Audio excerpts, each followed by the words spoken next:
Hello? How's everyone doing today? I've got thought. Got Spotify very loud in my ears. Let's turn that down a little bit. And wake my Switch up.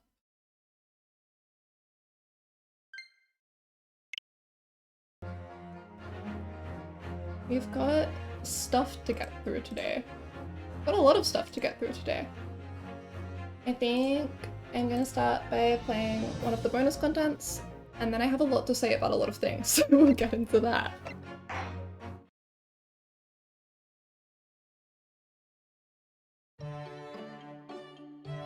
But for now I am just excited to do bonus contents. I've forgotten where it lives. Escapades. Escapades. Let's see, we did the first 3. The next one is Shom's Suite.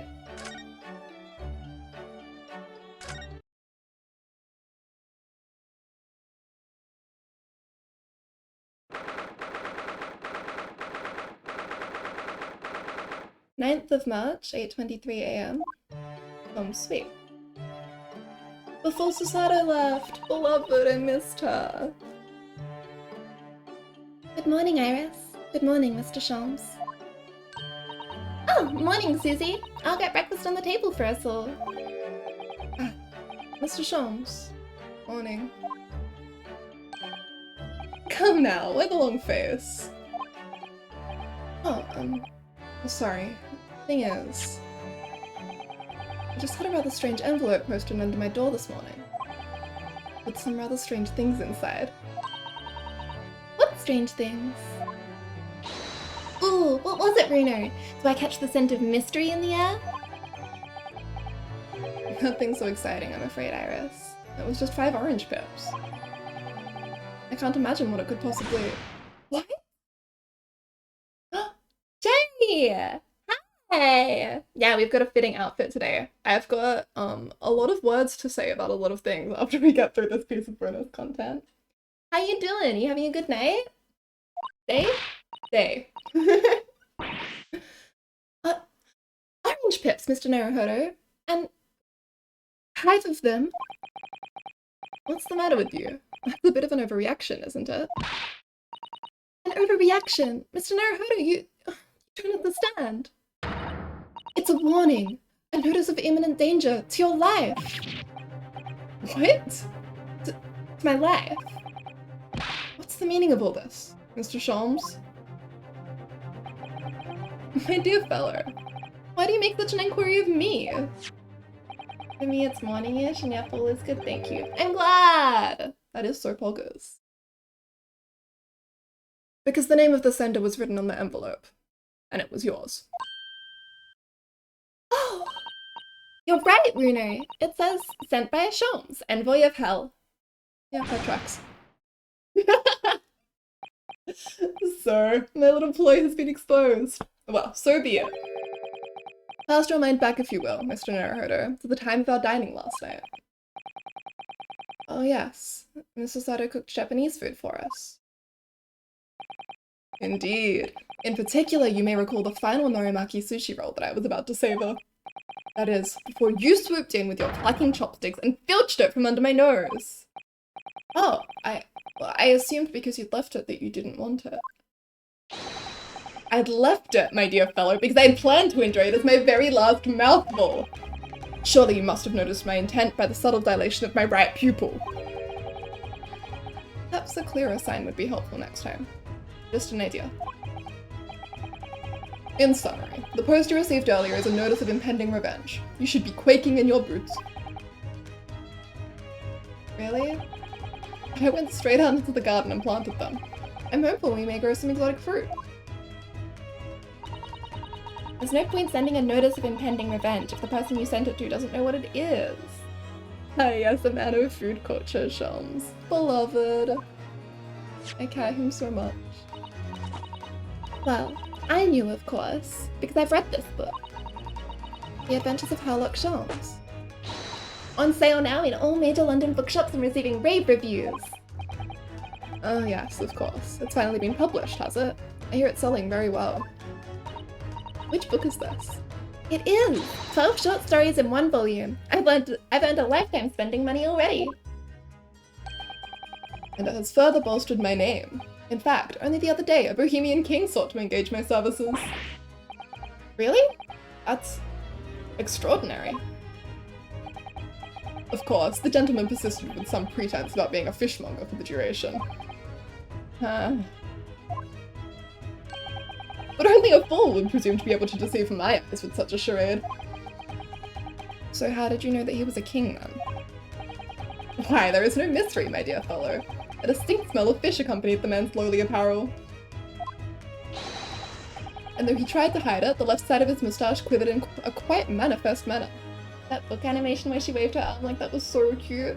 All of the animations in this game are adorable. They did such a good job. Oh, Mr. Sholmes, that's simply brilliant. Having neatly resolved the case for the man, I was sent a quantity of fresh cod as a mark of his appreciation. I think perhaps you shouldn't discount the possibility that he actually was a fishmonger.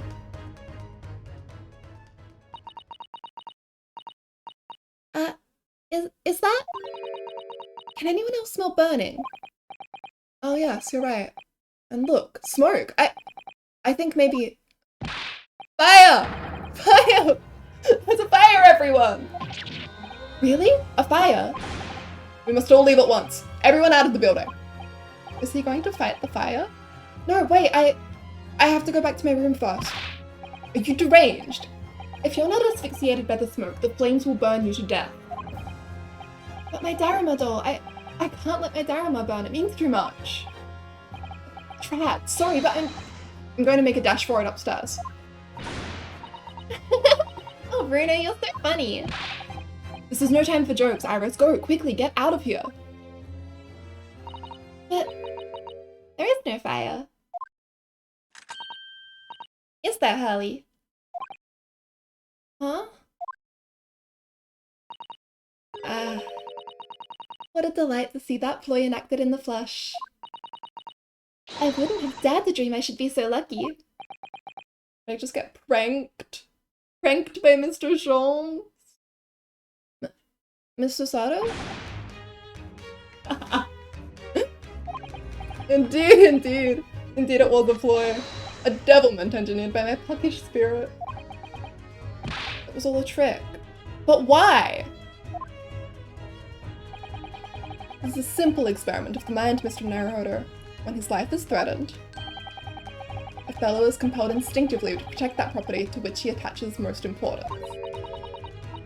And after your own life, Bruno, the most important thing seems to be your Daruma doll. It's a reference to the Sherlock Holmes trick, right? Where he had to find a painting and pretended there was a fire to find the location. Yeah! He is so smart. I love him. Let's not dwell on that, shall we, Iris? So, you knew all along, Mrs. Sato, that it was a trick? Yes, of course. The very ploy is described in this book. The Adventures of Sherlock Holmes. On sale now in all major London bookshops and receiving rave reviews. Not again. I have used that device quite satisfactorily in the past to solve a case. Look at that. Oh yes, it was a great success, wasn't it? But then it became something of a habit, didn't it? You started yelling fire at every crime scene. In the end, people started to pay no attention to you at all. Aw, the detective who cried fire. Yes, that's true. There was a time when I was known as the Sholmes who cried wolf. I think there's a lesson to be learned in there somewhere. But sadly, my little boy failed to yield results this time. Excuse me, I was promised an ad-free stream. We make no guarantees about Susato. She's enthusiastic. Iris was utterly unmoved. What do you mean? Well, I was anticipating that Iris would immediately expose her secret hiding place. The location of the nest egg she must have cached somewhere in this room. Nest egg? You think Iris has some secret savings? Why, naturally! The book is selling like hotcakes after all. It is a simple deduction indeed to conclude that the profits must be concealed here within these walls. Oh, Mr. Sholmes, are you in need of money? I bet I know what it is. It's that new microscope that's gone on sale, isn't it, Harley? What else? I have such a strong desire to own one, yet my purse is £1 too light. And as no offer of a loan has been forthcoming, I have been forced to resort to an alternative stratagem. Sorry, Harley, but I'm not falling for that. Not coming from the Sholmes who cried wolf. Ugh, how vexing. You really shouldn't be trying to steal a 10-year-old savings, you know. But you make some good points. My book is full of tricks like that, you see? The armory of the great detective. Except that in this case, both the orange pips and the fake fire fell a little flat, didn't they? Oh, I have plenty more tricks up my sleeve. Take, for example, the case of the Boscombe Valley mystery. I'm already filled with dread just from the title. I'm of your liking because I don't want too much spoil for the game just yet. Have fun with the game and a nice evening. Thank you for the luck, Jerry! Keys! Beloved. Stupidest, handsomest man. It is a tale of extraordinary skill on the part of the great detective. The skill of tracking. Tracking? When I arrived at the scene of the crime in the eponymous valley, there were footprints everywhere. But my eye was immediately drawn to one set in particular. Oh, Mr. Sholmes, your detective instincts are truly remarkable. Why do I have to leave? No, I'll miss you, Keys. We are about to theorycraft after this. You will be dearly missed. I would love to hear your thoughts. As you know, my dear madam, no detail, no matter how small, escapes the scrutiny of these eyes. Oh, thank you for the hydrate, Cherry. I will drink up.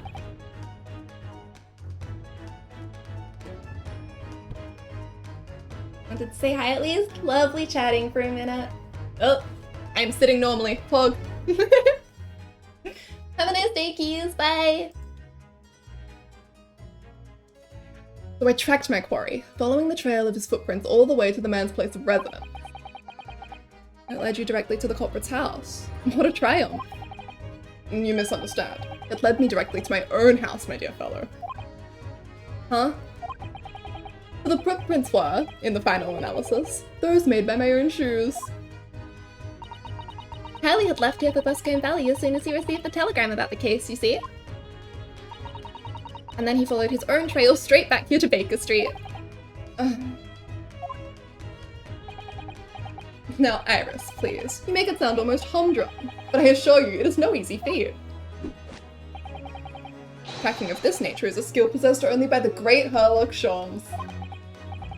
You're right. It really is extraordinary. Quite so. Extraordinary is the word, and let it be the last on the subject. Anyway, needless to say, I subsequently went on to solve the case with various other deductions. Yes, it's the various other deductions that I'm interested in. Ah, well, you shall have to read the book then.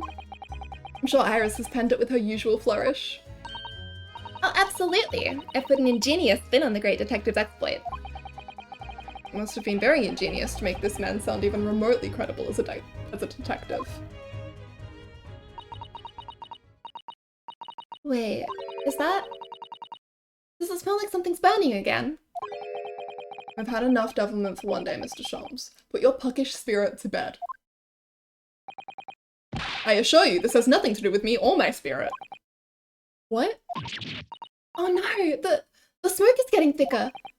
You mean it's not a trick this time? There really is a... Fire! Fire! There's a fire everywhere! Ah!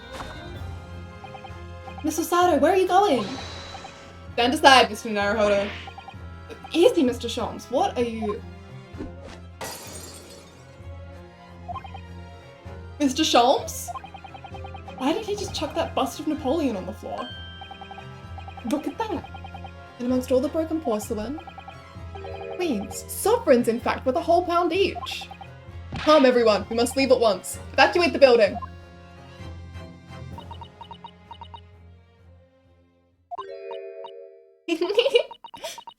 for it, Harley. Hook, line, and sinker. Ah. Wait, you mean Iris? I certainly wouldn't have guessed that's why you'd hidden it. Do you mean to say that this smoke was... Now your own puckish spirit needs to come out and play sometimes too, you know? What? Ah, of course. I know what it is, Iris. That indoor herb garden set that went on sale last week, isn't it? That's what you're after. I want one so desperately, but I'm £4 short. And even though you told me you didn't have any money to spare before, I knew you had a secret nest egg somewhere in this room. You outwitted me again! You really shouldn't let yourself be outwitted by a 10-year-old child, you know? Hey! Welcome, welcome. I love them so much. Ramen!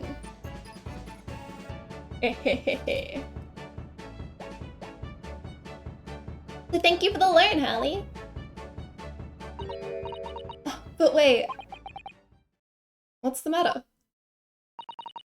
Where's Susie? She's disappeared. Oh yes, that's right. She ran off up the stairs before, didn't she? Music? Oh my god, hi! Thank you so much for the raid! Hi, how was your stream?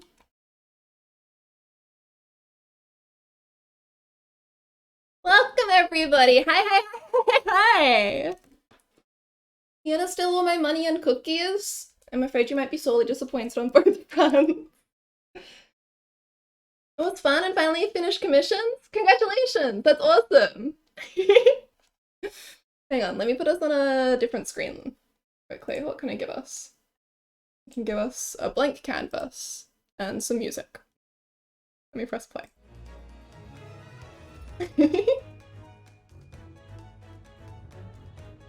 How have you been? Hi everyone! Let me introduce myself. Hold on. Let me switch off the Ace Attorney music onto something a little vibier. Here we go. We got lo-fi now.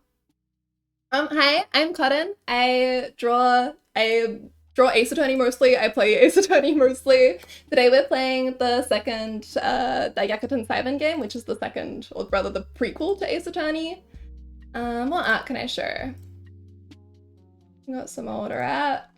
My art looks like this. I draw little Pokemon stuff sometimes. I like to draw. I love your detective outfit, so cute. Thank you! It's been so much fun putting everything together. But yeah, I'm just Peachka everywhere. I can send me little links.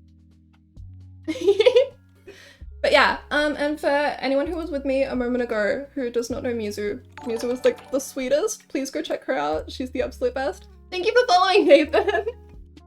Let me add another little shout out.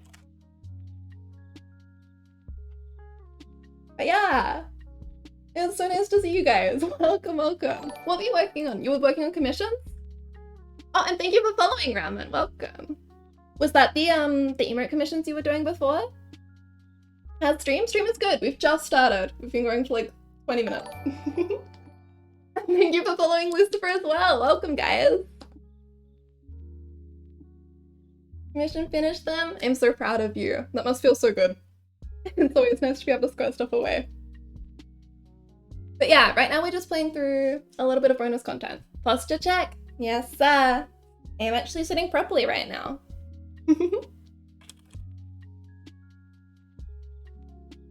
Aw, it's so nice to have you guys with me. Welcome. Alright, let's dive back into it. This is sort of a weird place to come in. Not a lot is going to make sense. You might see something a bit deranged as soon as we finish this section in like 2 minutes, so if you want to stick around for that. But otherwise, you know, feel free to head off. This is going to be a little confusing for people who haven't already seen a lot of the game. No hard feelings. Mwah. Oh yes, that's right. She ran up the stairs before, didn't she? Oh, what are you all still doing in here? We have to evacuate. It won't be long before the fire is...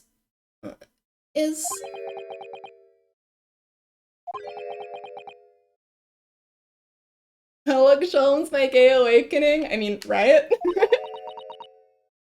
He's so handsome and stupid. We love that in a man.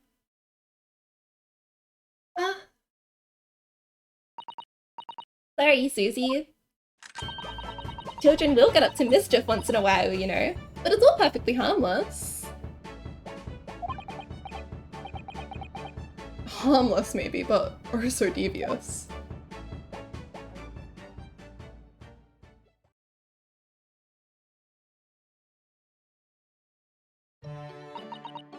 Oh well, at least nobody was hurt. Apart from Napoleon. And my secret hoard. Now, tell us, Mr. Sato, what is it that you went so fleet-footedly to fetch? Sorry? Oh, no, nothing. This is just... No, this is nothing.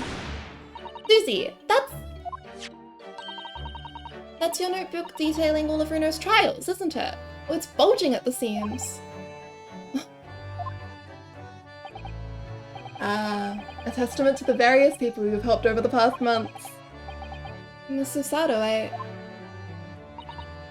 Well, I am your judicial assistant after all. Nautilus! Thank you so much for following, welcome! Hi. I would do anything to ensure the safety of these records, even risk my life if necessary. I mean, it's very important to me. It's like a diary of everything we've achieved together. She's so cute. I for sure thought she was going for her collection of Herlock Sholmes books. How are you enjoying this beautiful game so far? It's excellent. I'm actually enjoying it so much. We're up to the start of the second case of the second game. But yeah, just going through a little bit of bonus content to start with. I have a lot to say about it, but I will say in just a minute. I'm getting all teary-eyed now. Yes, in stark contrast to a certain someone who would have fetched his Daruma doll, I must say. Ugh. Get his ass.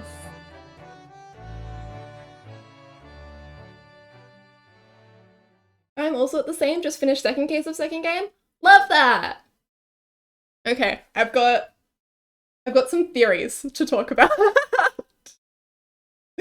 I believe, yeah, cool, that's the end of that piece of bonus content. Let me switch us back to our little drawing screen. And pause my Switch audio because I'm still getting that. And it's not the vibe. And also give us Spotify audio. We're a bit back and forth today, sorry. Let's pick this one. This is the vibe at the moment. I got spoiled a bit by OST names, so sad. Oh no! Yeah, I'm trying not to look in case there's something nerve-wracking here. But okay, so I don't know if any of you know Laqualas, who is the coolest. Let me put a little... She's so lovely. Anyway, she is also up to the same place. She has just started the second case of the second game. I joined her stream this morning, and she had a full corkboard red string names pinned everywhere. It was very fun to watch, and it really got my mind working. And I was like, you know what? This is the only time I'm gonna get to play these games for the first time, and that looks so fun. So we've got our own corkboard going on here.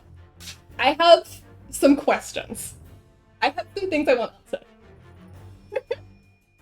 I'm not entirely sure where to start with all of this.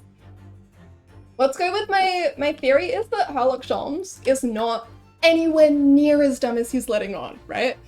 This could just be good writing, right? But it feels like every single stupid thing he does leads us into a key bit of plot. So it's like, okay, we know from the bonus content that he knew about Ryu in the wardrobe.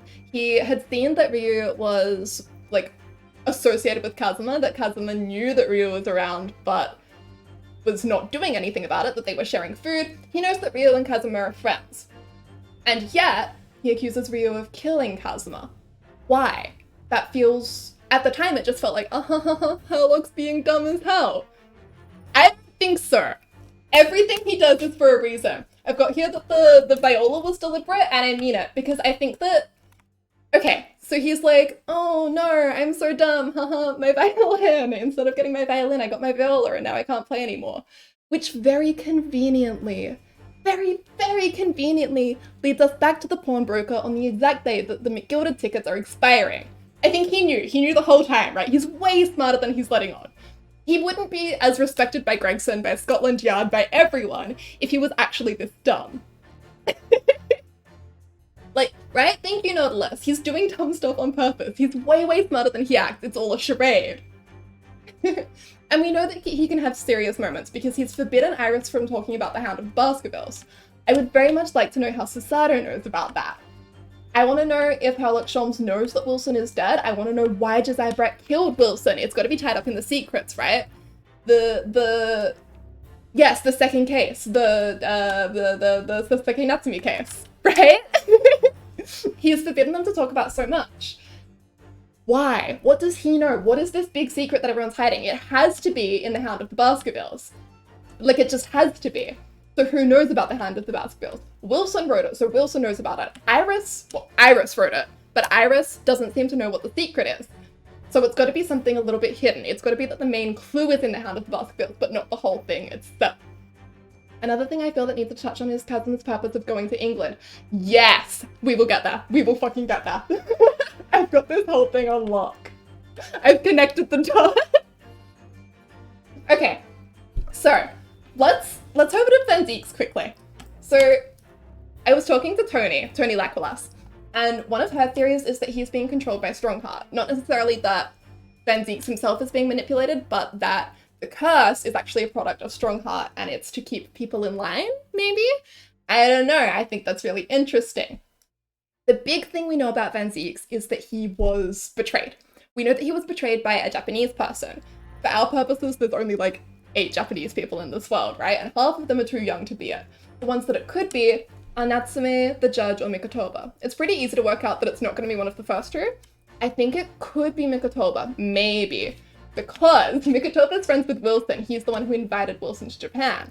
But the way that that's phrased, like he invited him, makes it seem like Wilson hadn't been to Japan before, which means that maybe Mikotoba's been to England. Mikotoba's been to England. Maybe he pissed off Van Zieks? But he's not a lawyer, and I feel like it must be sort of like a defense attorney or something. Sorry, trying to read chat, catch up. Yeah. We're going bonkers right now. I'm connecting the dots. I feel like someone related to Kazuma must have done something wrong to Van Zieks. Right. Okay. So, we know that Van Zieks is mad at someone. I feel like it's a defense attorney. It could be a victim. I'm wondering if maybe he was told by a victim or a defense attorney that they were really innocent, and so he didn't bother to prosecute the case properly. But instead, they were guilty, and now he's got this grudge that's going on. I don't know. Also, I don't trust Strongheart. I don't trust this man. It doesn't make sense. He's so suspicious. I don't like that he's an authority figure. I want to know about the jury as well. Everything in that 5th case of the first game was so perfect. Every single time we got stuck, exactly the person that we needed to talk to was just there on the jury. We had the stereoscope expert, we had the Morse code expert, we had the Russian weapons expert. How does the Russian Revolutionary tie in? So, the Russian Revolutionary. When we first meet Herlock, and remember, probably not as dumb as he seems, he's like, haha, you've come from Afghanistan. Don't know what that's about. You are a Russian revolutionary. You've just committed 16 assassinations and you're on your way to blow up the Crystal Tower. He knows that Ryu's not a Russian revolutionary. He sees his perfect clothes. He sees that it's wearing the same stuff as Kazuma. He sees that he's got the Kazuma, like, he's Japanese, right? He knows that he's not this Russian revolutionary. So why does he say that? I think it's a hint. Hi, welcome. Thank you for following. Right? It felt too perfect the way the 5th case was set up. It doesn't make sense. I am absolutely doing the Phoenix paper snap. Thank you for bearing with me. We're getting a bit manic. Now, when I was remembering the Russian Revolutionary line, I went back and he said the Crystal Tower. And I was like, wait a minute, that's familiar. The Crystal Tower is what's on the posters in the McGilda cabin, like the carriage that you can look in. And they say that it's for the Great Exhibition that's due to start 6 months from now. I don't remember the timeline exactly, but we should be about 6 months away from the... No. I'm trying to remember how long, quote-unquote, Ryutaro said it had been. But it was 2 months after McGilda was when we had the 5th case. I feel like it's been another couple of months now that she is in Japan. So when's the Great Exhibition happening? Crystal Tower is also a reference on the 2nd case of 2nd game. Right, it keeps coming up. What's going on? Okay, sorry, I'm all over the place. Where do we go next? Let's go to Kazuma. Let's go talk about Kazuma, okay? He goes on this important trip. It's so important that Mikotoba gets Ryu to step up and defend himself. He can't risk Kazuma losing the chance to go. Why is he so invested? It's past just being, like, caring about the success of his student and his daughter, right? There's something else. He sends Hosonaga to guard him. Interesting. And why? Shoms must get on at Shanghai, right? Why is he on the boat in the first place? Mikotoba then goes so far as to cover up Kazuma's death. What? And why would it be Kazuma in the first place? Like, I don't know. Everything points to him. It has to be Kazuma. We see the Morse code at the end of the first game. It's Kazuma's name. There's no way that some Russian ballerina just happens to kill him. That doesn't make sense. We also know that the Japan and England secrets are being uncovered. They are talking to each other through the discs, and someone is intercepting communications. I don't know who else that could possibly be except Russia. Mikotoba insisted the government to choose Kazuma. Exactly! They made it had to be him. So what's so special about Kazuma? We know that they were talking in Morse code. We know that they mentioned Asogi Kazuma, Tobias Gregson, A. Shin, and John H. Wilson. We know that Van Zieks has a grudge against someone. When pressed on that, he basically said that he came forward because he wanted to be the one to prosecute McGilded. But we know that he didn't get McGilded a guilty verdict, nor did he have any hand in McGilded's demise. So, kind of suspicious. He also says that he's just fighting against Ryu because he has a grudge against Japanese people. But, I don't know, it doesn't make sense. When he was on that case to start with, that was before. Ryu was assigned to that case like 15 minutes before it began. It's almost like maybe he came out of retirement because someone else was going to be there. It all connects, right? We get... Where's my little red pen? Let me go to red. So, we get Van Zieks, we get Kazuma. There's some kind of person who betrayed Kazuma. It's not Natsume, it's not the judge, it's probably not Mikotoba. Why is Kazuma important? Why does it have to be him? A. Shin. It's A. Shin. A for Asogi. Kazuma's father. This is my crack theory. When I first thought about this, I was like, no, that's insane. I sound like Herlock right now. There's no way that makes sense. But then I was talking to Tony about it, and she's on the same page. So now I'm like, what if it actually is? What if A. Shin is actually, I'm assuming Kazuma's father. I think they have to be older, because everyone else is older. We've got the previous generation. It's Mikotoba, it's Gregson. And I'm assuming that they are male because men have more rights. I just think it's more likely that it's someone who has access to things. So I'm thinking father. I'm thinking A. Shin is Asogi Shin. I agree this makes sense since I would assume Kazuma would take the blame of his father. Right. And it's like Ryunosuke inherited Kazuma's big destiny quest. We don't know what that is, but the reason that Kazuma would have it in the first place is because it's wrapped up in his father. Ooh! It all goes together. I'm really suspicious about the circumstances of his death. Because when Herlock pulls us out of the wardrobe, right? We just see the chalk outline on the floor, and Herlock shows us the photo of Kazuma, which makes me feel like we did not get all of the information on the case. That was something he didn't want us to see. Something's being covered up there. The ballerina stuff is way too perfect. She could have pretended to be crew. Exactly. It's not... Why would that be that? Like, this really important guy goes on this really important trip and just coincidentally is assassinated by some random ballerina? No! No way! That doesn't make sense! It can't be that! Instead, I think it's this. I think everything is extremely deliberate. I also... Because Josiah Brett, she was so sure that she wasn't going to face any kind of, like, consequences, you know? She was like, no, it's fine. I'll go to Shanghai, I'll go to the British consular court, and then nothing else will happen. Which makes me think that it was very, very deliberate. She was sent to kill Wilson by people who didn't want what he knew getting out. And what he knew, the key to that has been recorded in his memoir, which Iris transcribed into The Hound of the Baskervilles. Which begs the question, what on earth does Susato know about that? We know that Mikotoba called Susato back after the second Soseki Natsume case, after he heard about that. So that's definitely got to be tied in. And I believe we are about to learn more about that because this next case is called the Memoir of the Clouded Kokoro, and then the first one was Clouded Kokoro.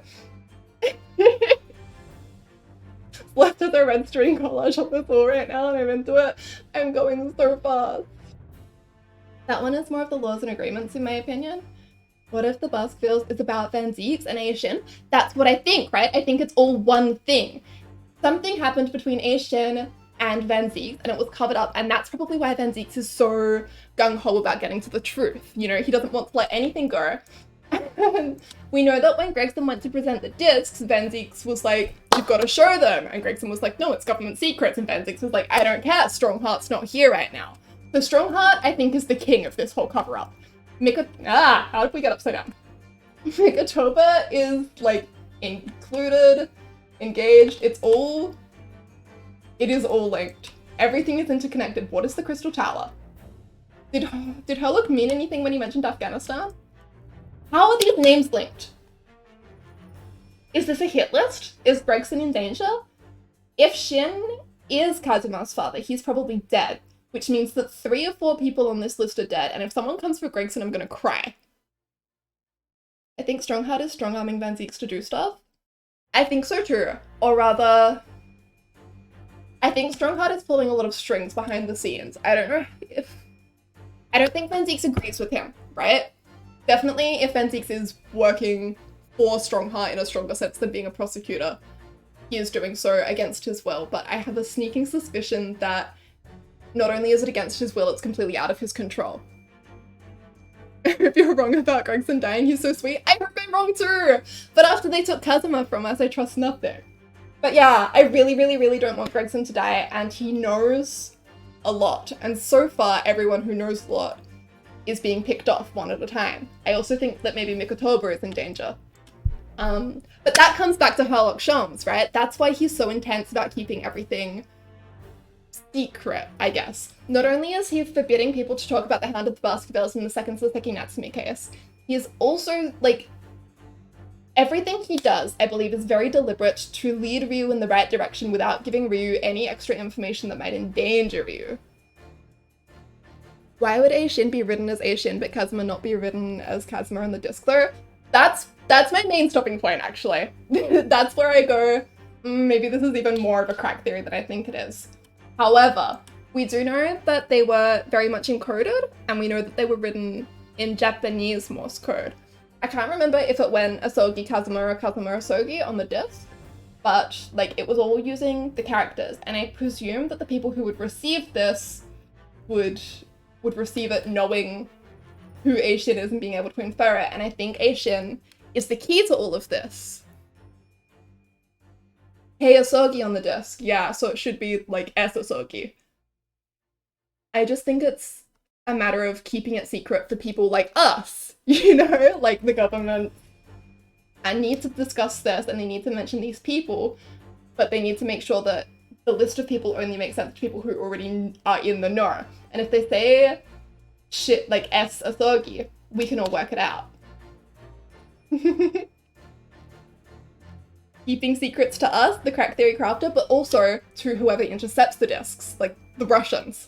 I assume? I don't want to like stereotype, like, oh my god, the Russians intercepting all the discs, but I don't know who else it would be, and the Russians very much seem to be involved in some broader sense.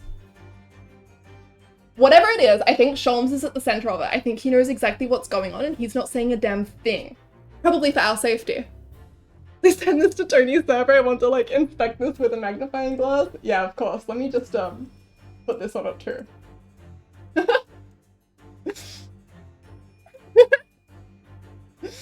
Yeah, I got some little theories. Tony really set my brain going. I agree with her about just about everything she said. I'm trying not to like rehash everything she said. I don't want to just steal all of her theories. I am just in complete agreement. Let me put this in the server right now. Where's my right file?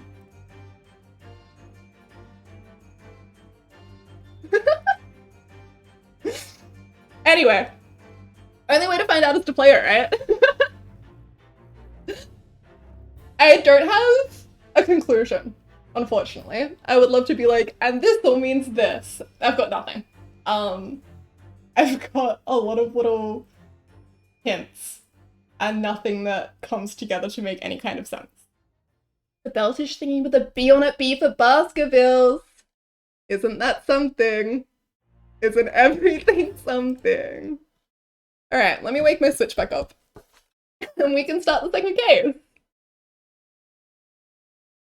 I've got to get the Spotify out of my ears. Okay. Sometimes it's a little weird when we come out of sleep, so please let me know if there's no Switch audio, because that's important.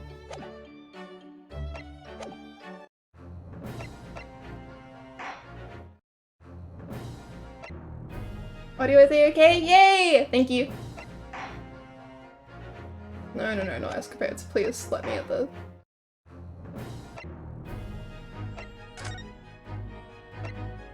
Okay, Memoirs of the Carter Kokoro. Also, who is behind the Ionesco in the thumbnail of game? Interesting. Yeah. Everything is so all the time. Everything is so much. I'm really hoping we get a lot more information in this case because I need to know what happens next. And I will be updating my own little Pepe Sylvia sheet as we go. Okay, I'm not looking at any of those chapter titles. Let's just start from the opening.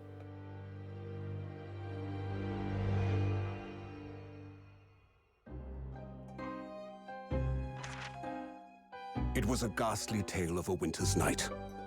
One of an invisible killer and a crime perpetrated on the pavement along Briar Road. As the victim lay at death's door, the mystery of just who had stabbed the young lady from behind had been resolved. But no sooner had my friend saved that Eastern Exchange student from his harrowing plight than in the dim, flickering shadows of gaslight did a second bizarre crime rend the stillness of that very night. I dare say most can still recall the sensational headlines of the day. Haunted apartment of death, the condemned criminal's curse, the dread demon of coal gas. Yet, though the great detective had at once discerned the truth upon his arrival at the scene, it only proved to be the overture that announced the rising of the curtain on a most tragic play. Ah!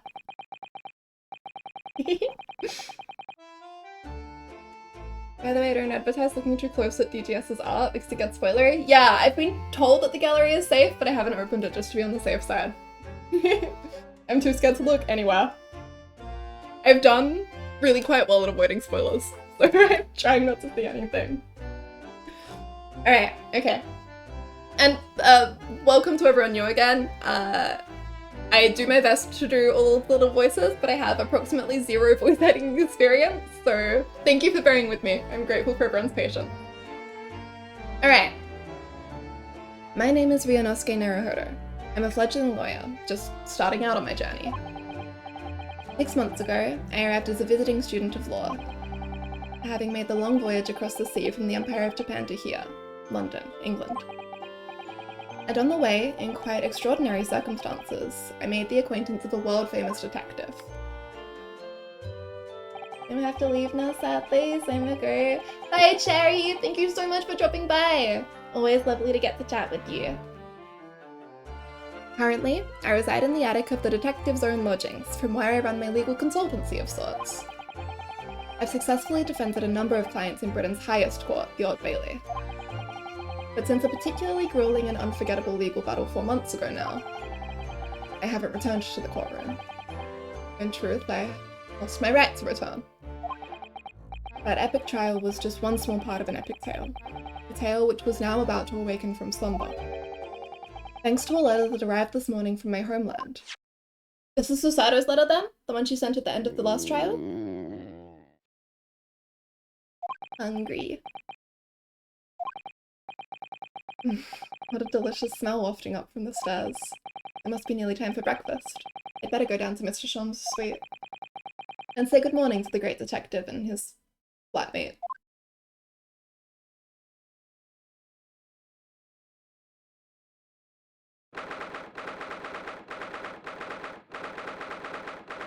Oh, and you know what? Now that we're done being crazy detectives, I will switch back to my default avatar.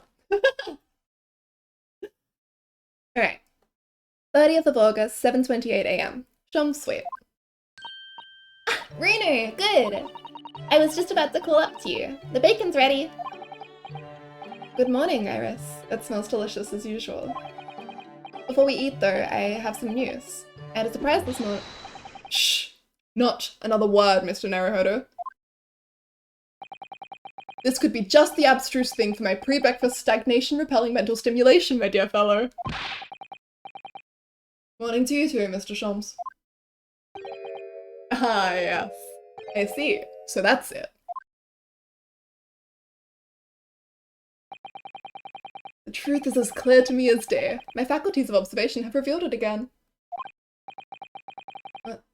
What are you talking about? Shoms! I've been trying to get a little love bomb to work. Where I type a command and then a bunch of love hearts appear all over Shoms. But I don't know code, so maybe next stream we'll have that functional. I love him. I love him so much. You, Mr. Naruhodo, you have this very morning met with a surprise. Well, is that not the case? Really, my dear fellow, it barely warrants explanation. Firstly, your hair is particularly unkempt, somewhat reminiscent of a bird's nest. Secondly, you have neglected to fasten the third button of your jacket. Clearly, when considered together, these two facts point to you having been flustered this morning. Can I talk now? His glasses push up minus the glasses. They've only got so many animations. But of course, I don't look for admiration, you understand. My hair always looks like this. It's been this way since I first met you. Oh, it has? And the button was ripped off last night, if you remember. Are you? Ellie pulled your button off? Hello? Ah, yes, I recall the incident now. It was after supper, was it not? As the evening advanced, I picked up my violin and began to play the wailing notes of a haunting tune. But then, to my utter dismay, the third string snapped. Why did it have to happen? Why? Little wonder then that in my vexation I grabbed the first button I saw and ripped it from its proper place. Well, I'd like it back now, please. It's troubling me that I can't fasten my jacket. I would love to study him under a microscope. I could make him worse. And it's troubling me that you expect me to know where it is. Somewhere thereabouts on the floor, one presumes. Helpful. What matters at the present time, my dear fellow, is simply whether or not my deduction was unerring. But Harley, Bruno said it when he came in, didn't he? I had a surprise this morning. And this is if I can fix him. Yeah, I'm not interested in fixing him. He's perfect the way he is. He is just so stupid. I care him so much. Wow, that really is a surprise. Yes, this man is the pride of the British Empire. The famous consulting detective, Mr. Sherlock Holmes. There can't be a single person in the world who doesn't know his name. He is just standing there. Alright then, enough of this silly conversation. Come and eat this bacon before it gets cold. And I have a new herbal tea for you to try too. My latest special blend. And here we have Iris Wilson, Mr. Shom's lodger and companion. A truly exceptional young girl who's the author of a highly successful serialization here in London. Yes, The Adventures of Sherlock Holmes, as published in Rance magazine. I'm glad to know Sholmes and I share the head empty golden retriever energy. Yeah, beloved. But it's an act. I think it's an act. I don't trust him. I don't think he's as dumb as he says he is. I love the group of them so much. They're a family. Aw. Yeah. Please bring Susato back into the fold. I miss her. I want them all together again. So, Mr. Naruhodo, what'd you put us out of our misery? What surprised you this fine morning? Well, I received a letter from Japan. From Susie, you mean? Was it really? That's right, she had some rather startling news, in fact. Ah, intriguing indeed. You must tell us about it over breakfast. Oh, yes, what fun! I get to talk, yay! This is the letter that arrived from Japan this morning, by International Post. Oh, how lovely! Look at Susie's beautiful writing. I wish I could read it. And how is your judicial assistant faring, may I ask? She's very well, thank you. In fact, according to what she's written, she actually appeared as a lawyer at the Japanese Supreme Court and won a case. They had no reason to make him this hot, shaking my head. Honestly! Who gave them the right? They put him in his little vest? What? Sir, you're indecent! You're indecent! Put some clothes on, please, your coat, you need it. Kazuya Nuri's man. For real. Beloved.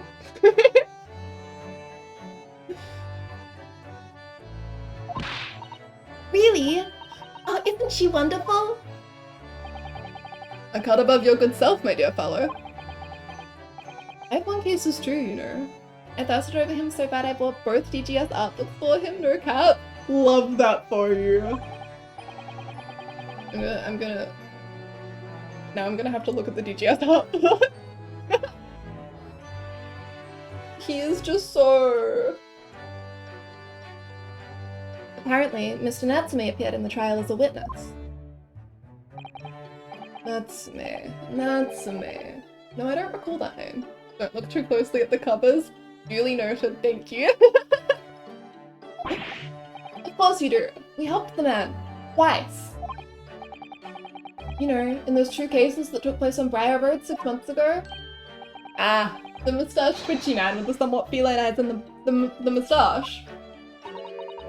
He didn't have 2 moustaches, Harley. Yes, who could forget those 2 cases? They made a very deep impression on me. Although I must confess, the details are a little hazy now. Very deep impression they made on you, clearly. See, now that I think that he's maybe not quite what he's letting on, I'm sure that he's doing this because he wants Ryu to go back over the details. I would advise against googling anything DGS because major endgame spoilers. Yeah, I'm hoping I can finish the games fairly quickly because I really want to, like, look at art books and see more of the fandom art, but right now I've got just about every word muted.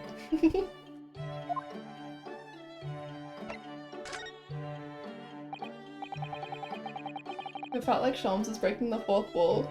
I have found that this second game has been a little bit clunky in its, like, tutorializing, but, you know, it's a forgivable offense. And intentionally being dumb? Yeah! He's gotta play it down. So, what was this startling news penned by Mr. Sato? Do you remember the case of the haunted lodgings, Mr. Sholmes? Enjoy DGS, gotta head up and make dinner, see you around. Lovely chatting with you, Ramen! Enjoy your dinner.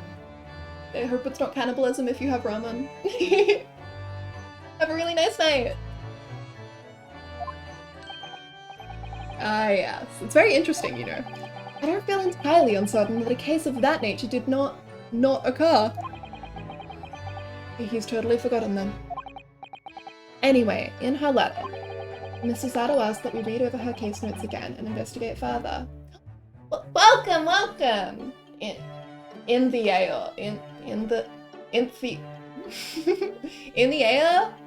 air. I'm so sorry. I'm sure I'm butchering that very badly. Welcome! Thank you so much for following.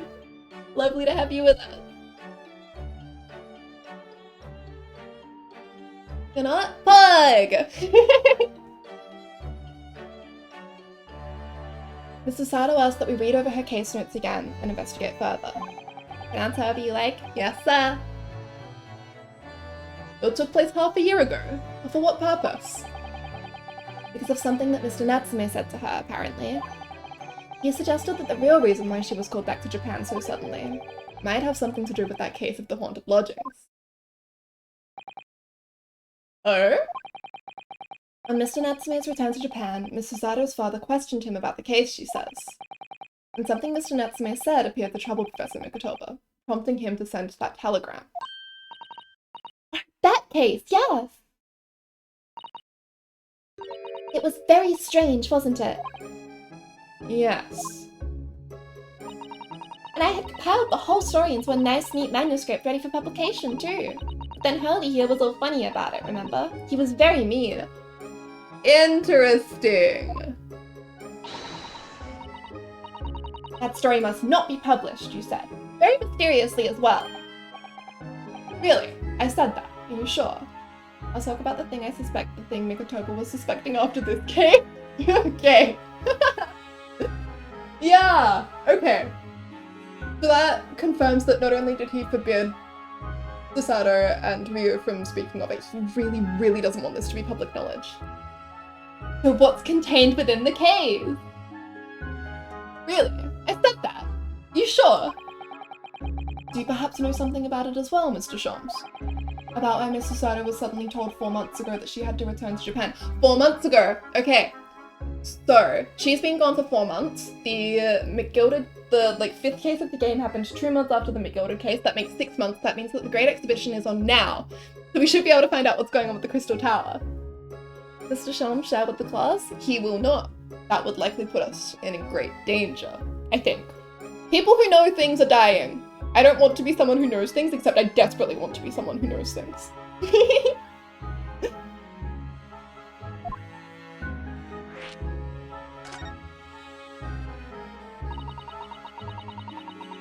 It's been 4 months now since we waved Susie off at Dover. It was such a shock, wasn't it? The way she just suddenly announced that she had to go back to Japan. Alas, we are Icarus and this hot sexy blonde man is the sun. And my waxen wings are melting. He's so handsome.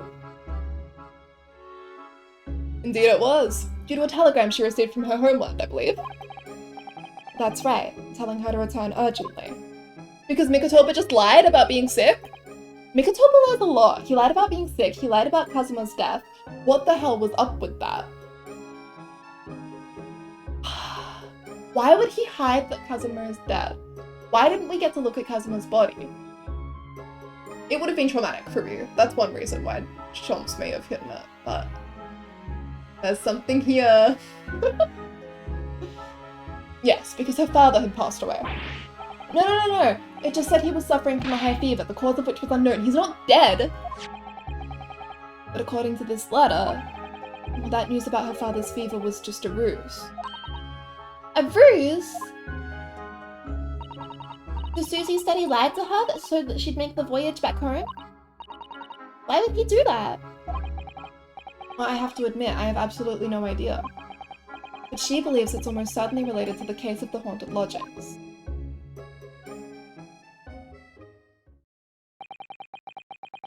Summoning her back to Japan so suddenly like that. I wonder what Miss Susato's father is hiding. Hallie, do you know what it's all about? I got a suspicious feeling that he want her to have nothing to do with it. Yes, but Mikotoba seems like a good guy, right? He doesn't have the same stakes in Ryunosuke that he has in Susato, obviously. But I have to wonder if the reason that he just called back Susato and not Ryunosuke is that he needs Ryunosuke there to investigate. He seems to be cunning.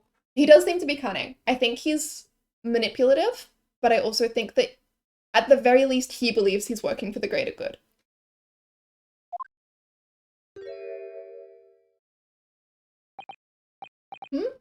Ah, well, who can say? What? But you said... Please, I have engagements, my dear fellow.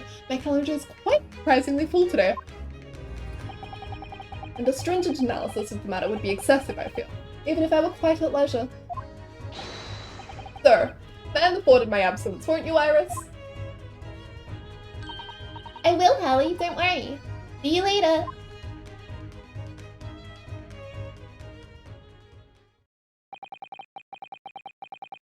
He scuttled off rather quickly there. Something you don't want to talk about, Mr. Shops? I think perhaps Professor Mikotoba isn't the only person hiding something here. What about the bacon? Iris will get it. She's 10. She can cook.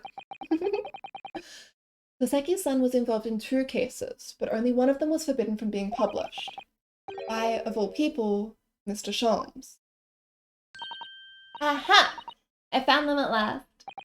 Iris, are they... The notes about the case? That's right. Susie and I compiled them together. The case of the haunted lodgings. You want to read them, Runo?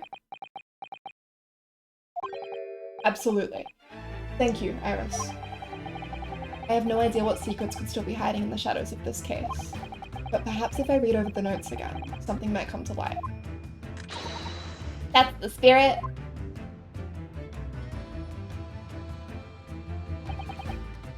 And so, Iris and I decided to read over the case notes again together.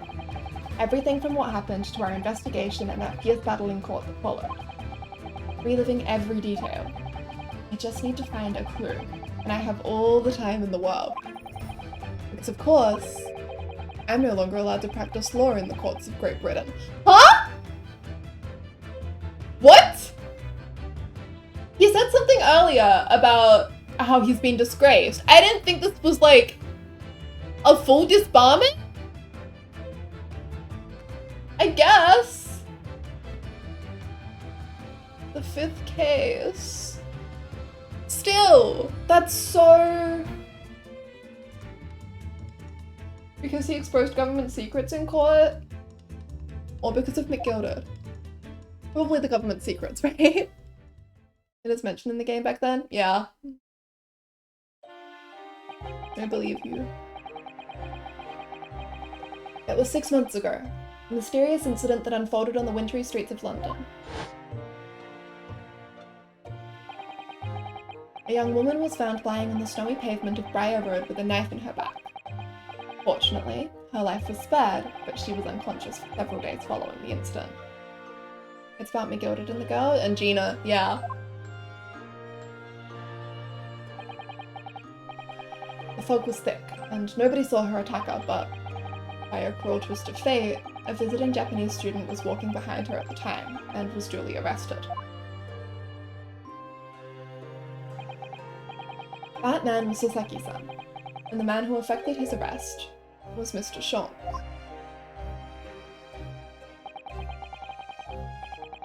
Believing in our compatriot's innocence, Susato-san and I decided to represent Saseki-san in court. And, after a grueling trial of many twists and turns, we finally managed to prove his innocence. Joyful, joyous, jubilant jubilation! Was the man's reaction after the trial. But his jubilant jubilation was short-lived. We received a telegram from Mr. Shams the following morning. The victim of the Briar Road stabbing has regained consciousness. Hurry to Bart's at once. The Susato-san and I summoned a hansom and headed immediately to the hospital.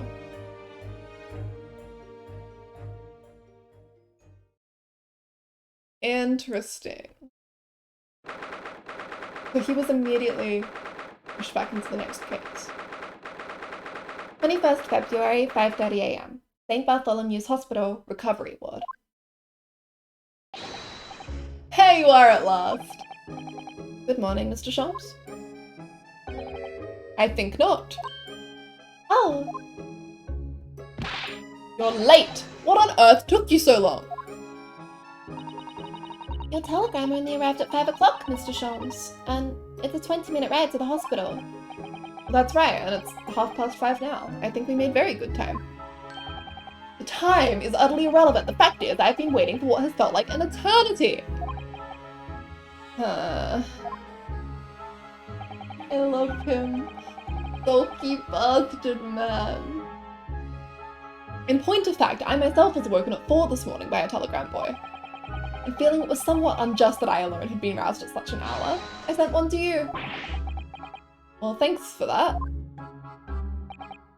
Anyway, you're here now, so the victim is over there. She's only just regained consciousness. You should introduce yourselves, and I shall observe from here. So that's the lady who was found on the snow-covered pavement with the knife in her back. Her name is... Ah, yes, here we are. Miss Green.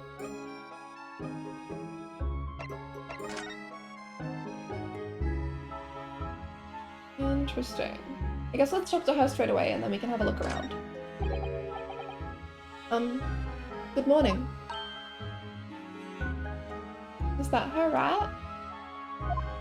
Rat? Is there a rat?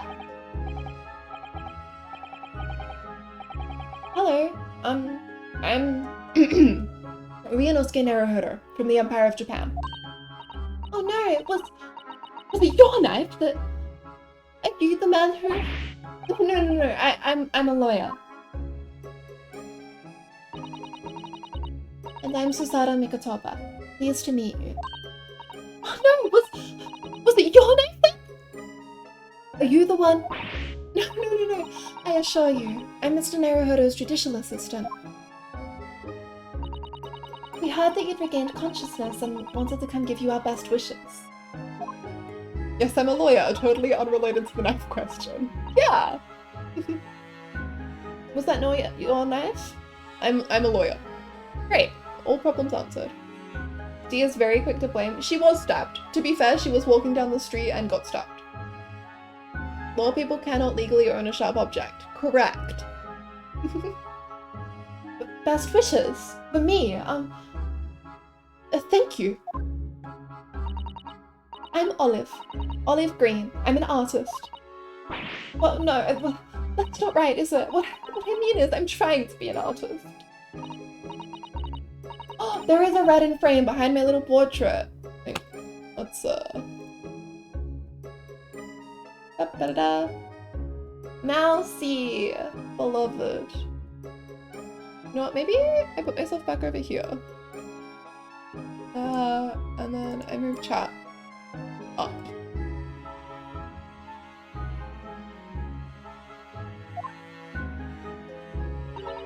Every artist ever be like, oh yeah, I'm an artist. I mean, I'm not that good yet, but I'm trying. Yeah, just artist things. Oh, but the truth is, I don't have any talent. I know I don't. I wonder that I was stabbed in the back.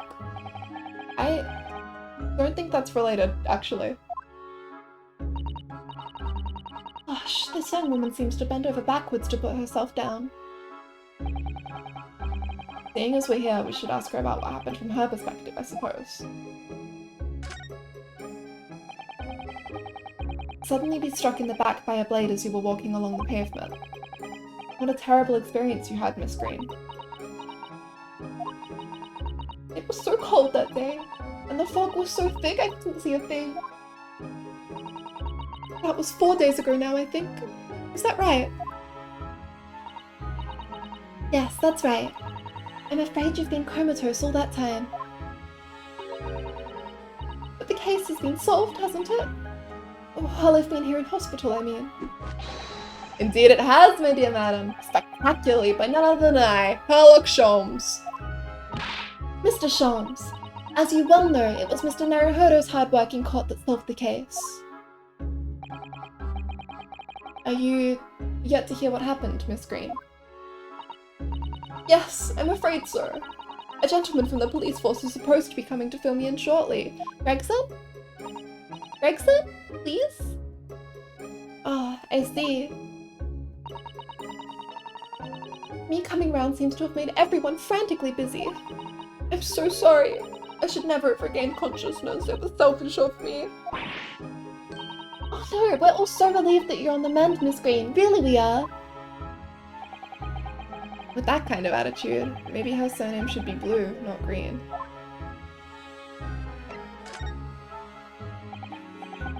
So, you're an artist, are you, Miss Green? Oh no, I couldn't possibly claim that. I'm a fledgling artist at best. I mean, I'm a student of art, really, at the Thorndyke Academy of Fine Arts. Oh my, an Academy of Fine Arts? Great Britain is such a wonderful country. Tell me, Miss Green, do you live hereabouts? Oh no, actually, I don't deserve it, but I have a little flat on Brixton Road. I see. Oh, very interesting. I don't know why, but the way she talks reminds me a lot of really great artists. It's the imposter syndrome, I think. Oh no! Is it? Brixton is some 10 stops away on the underground from here. And Thorndyke Academy is a mere 3-minute walk from Brixton Town Centre. Does that matter, Mr. Sholmes? Perhaps not, but Briar Road is a far less salubrious part of town by comparison, dwelt in by those of inferior means. Including the maleficent Mr. Moustache. Inferior means? I suppose Saseki-san does fit the bill. It struck me as somewhat out of the ordinary for a young fine arts student to be walking in such a district. That's all.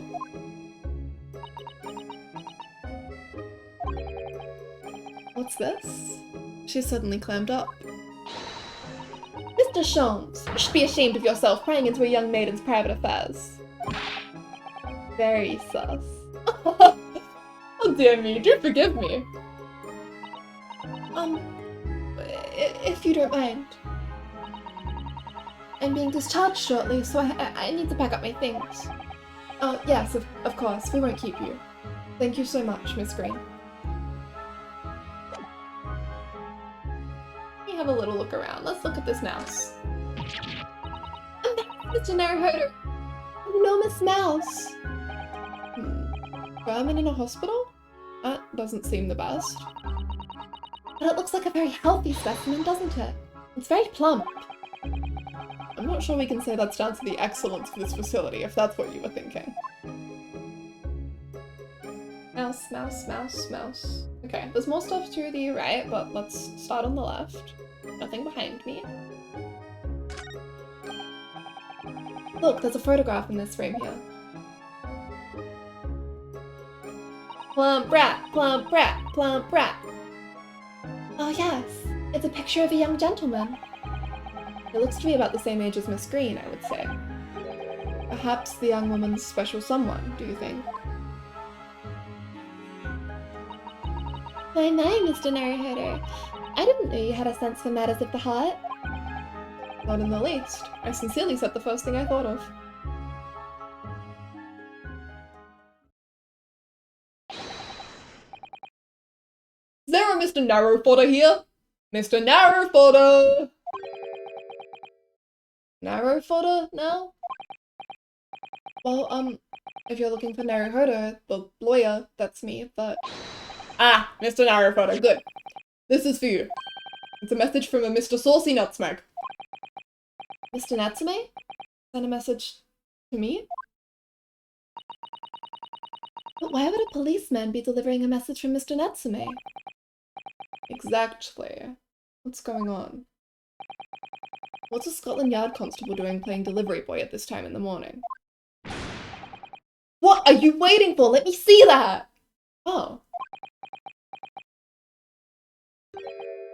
Wow, this is most unexpected.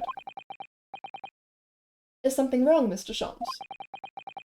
Is something wrong, Mr. Sholmes, he says. Have you not seen this note? No! How could I have? It seems that London's criminals have no intention of letting the great detective rest. He was so... This has to be, like, typed.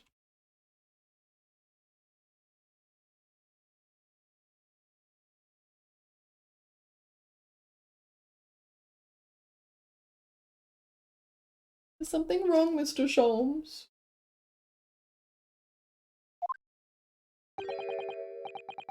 A new case calls. A case of murder, no less. We must depart at once. Murder?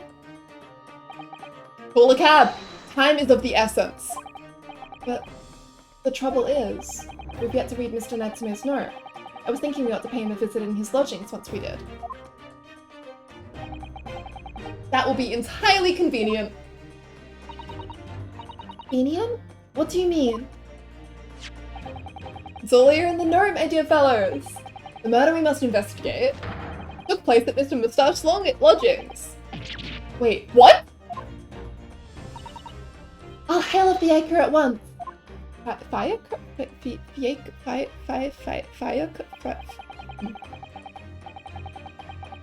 He is not. I can tell you for a fact that he is not dead.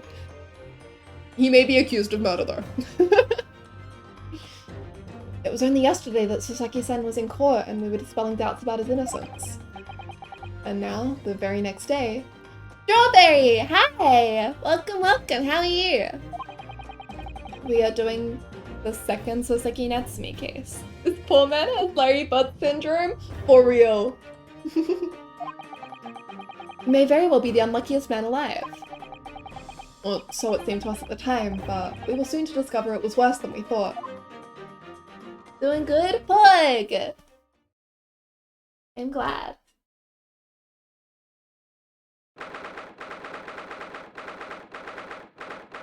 February, 7:18 AM. Mr. Natsume's lodgings, ground floor. Ah! Oh, this is bad. What on earth? Oh, hey, the gentleman is deceased without question. He's dead. Look, I'm shooting Mr. Naruhodo, Esquire! Mr. Natsume. Oh, why? Why is this happening? Why to me? I've only just got out of court! Yesterday! I was finally home after 2 days of misery! And then I wake up the next day to this! No early bird should catch a worm like this! Woeful worm without wiggle! I see you're in high spirits again this morning, Mr. Moustache. Ugh! Not the horrible airlock shows! Shoo! Shut off! Show yourself the door! I never invited you! I love Natsume. He's so dramatic. Beloved. Mr. Sholmes came here with us. I'm quite sure he'll be able to help you, Mr. Natsume. I am entirely at your disposal, Mr. Moustache. What can I do for you?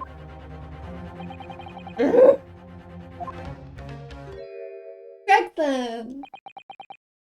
Here they are. All ready? The busybodies. Ah, Inspector Gregson. What a pleasant surprise. Pleasant, is it? Makes me heartburn every time I see your face at a crime scene, Sholmes. Infinite hot chip. Ah. I deduce, Inspector, that your heartburn is a result of your excessive consumption of fried food.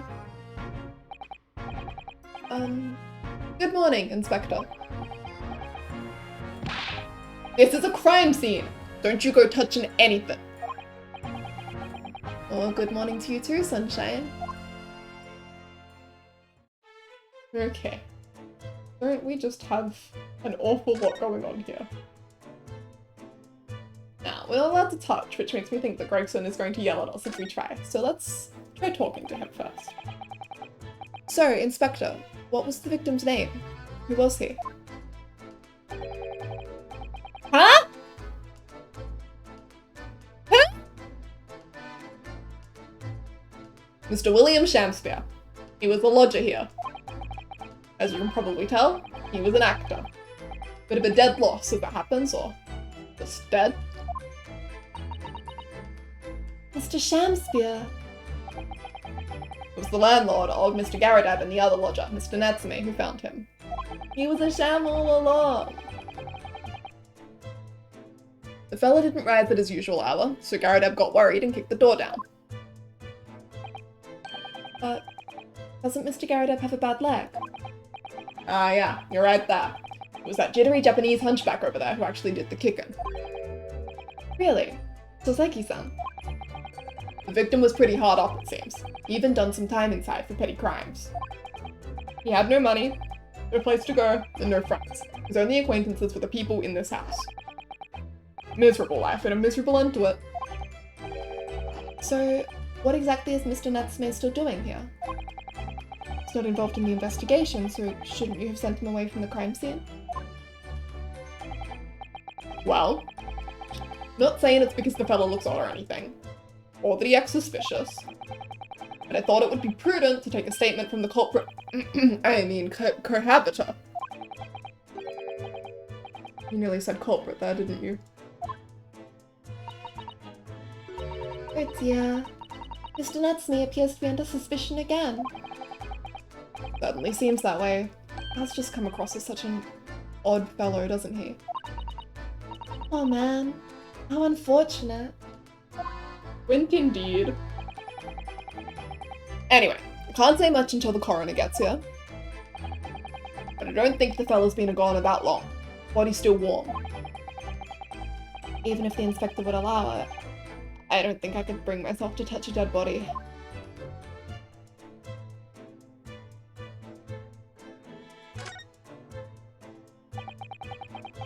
What a terrible thing to have happen. It's only been 3 days since I was arrested for the incident on the pavement outside. And then, having finally regained my freedom, that's happening all over again. Endless existence of excruciating experiences. So, the victim lived here on the ground floor, and your room is just one story up, isn't it? Yes, that's right. In a way, we were neighbours, I suppose. Who did you know the victim? Were you friends?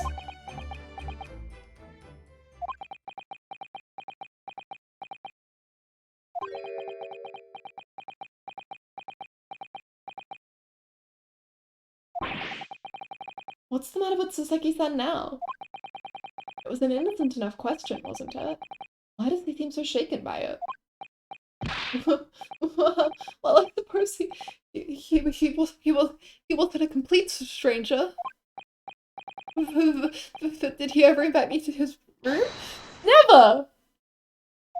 On my honor, I swear it!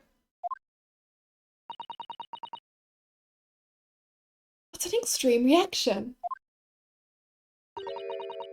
You're probably wishing you'd never asked now, aren't you, Mr. Naruhodo? When we found him here, I felt wretched. Which is why I sent word asking you to come. Screw that inspector over there! Hello, sir. How are you today? Freak of a man. Mr. Sholmes, what are you doing? You need only observe to know it, my dear fellow. Investigating, naturally. There's nothing natural about that pose. Sir, this is a crime scene! Please be respectful. Mr. Sholmes, have you made some miraculous discovery? Patience, my dear madam, patience. We've not been here in this room 5 minutes. So far, all I've managed to deduce is what actually happened. Literal dead body on the table. He doesn't care about that, he's got posing to do. My goodness! But isn't that everything we need to know, Mr. Sholmes? Now that you propose the idea, I believe one could, indeed, see it that way. At the present time, I have managed to draw 2 incontrovertible conclusions. The first, that there was a physical struggle here last night in which the victim fought for his life. Ah! Mr. Natsume, what's wrong? Is something that Mr. Sholmes said significant somehow? No, don't mind me. Forget I was here. You are so suspicious. And my second conclusion is that there was a poison lingering in the air here last night that passed the victim's lips. Nonsense! Dolphin! Hi! He is not vibing even a little bit. He is having an extremely bad time. Alright, Mr. Natsume. Why are you reacting so extremely to Mr. Sholmes' deductions? No, please. Pretend I'm not here. Invisible, ineffable, inscrutable, insignificant. Impossible to ignore. You must tell us everything, Mr. Shams. Spare no detail. But of course. Let the theatrical tragedy before us be unraveled by my grade deduction, presented for your pleasure in 2 acts. We've had some truly astounding grade deductions from Mr. Shams in the past. No doubt this will be no exception. What miracles will unfold before our eyes this time? So, my dear fellows, for your delight and wonder, let the curtain rise. The Sherlock Holmes Logic and Reasoning Spectacular, Act 1. Hug! Topic 1. Cause of death. Conclusion. Careful observation of the victim reveals to us the events that transpired in this disconsolate room last night. Cause of death, conclusion, man's fucking dead. Yeah, that's all there is to it.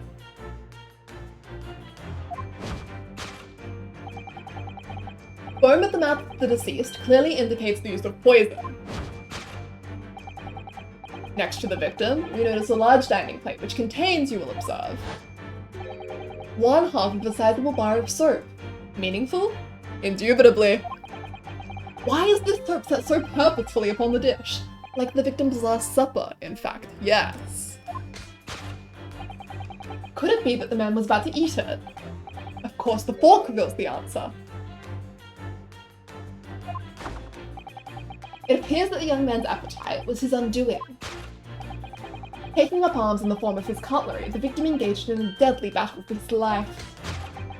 But the struggle against his hunger was in vain, for in the end he couldn't resist devouring the slippery feast. But London's foul soap is besmirched by foul poison. Yes, the victim's life was claimed by poison that tainted the contents of the plate.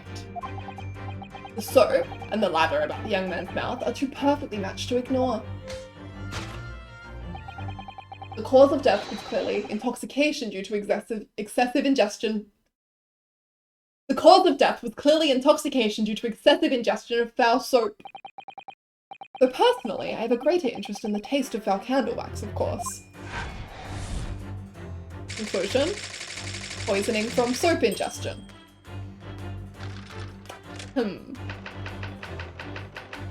Topic 2: suicide or murder. The cause of death identified, we proceed to Act 2, where we ponder the next question. Was this suicide or murder? The audience will recall that the death occurred during the victim's last supper. Did the man dine and die alone? The single teacup suggests the answer. To draw a conclusion on such meagre evidence would be foolish, however, certainly. A careful criminal could have absconded with his own cup to cover his tracks. Well, allow me to lift the veil of doubt, my dear fellow. Indeed, what reveals the answer, of course, is the broken lock. Though forced open now, at the time of the incident this door was locked. And the sole key was in the victim's pocket. In other words, when the victim consumed the poison, he must have been alone. Alone with his inferior soap, from whence wafted an inferior scent. And with that acrid aroma lingering in the air, the victim met his end, in tragic solitude. We can take comfort only in the fact that his soul was well cleansed on its way to the hereafter. Conclusion: no possible perpetrator present.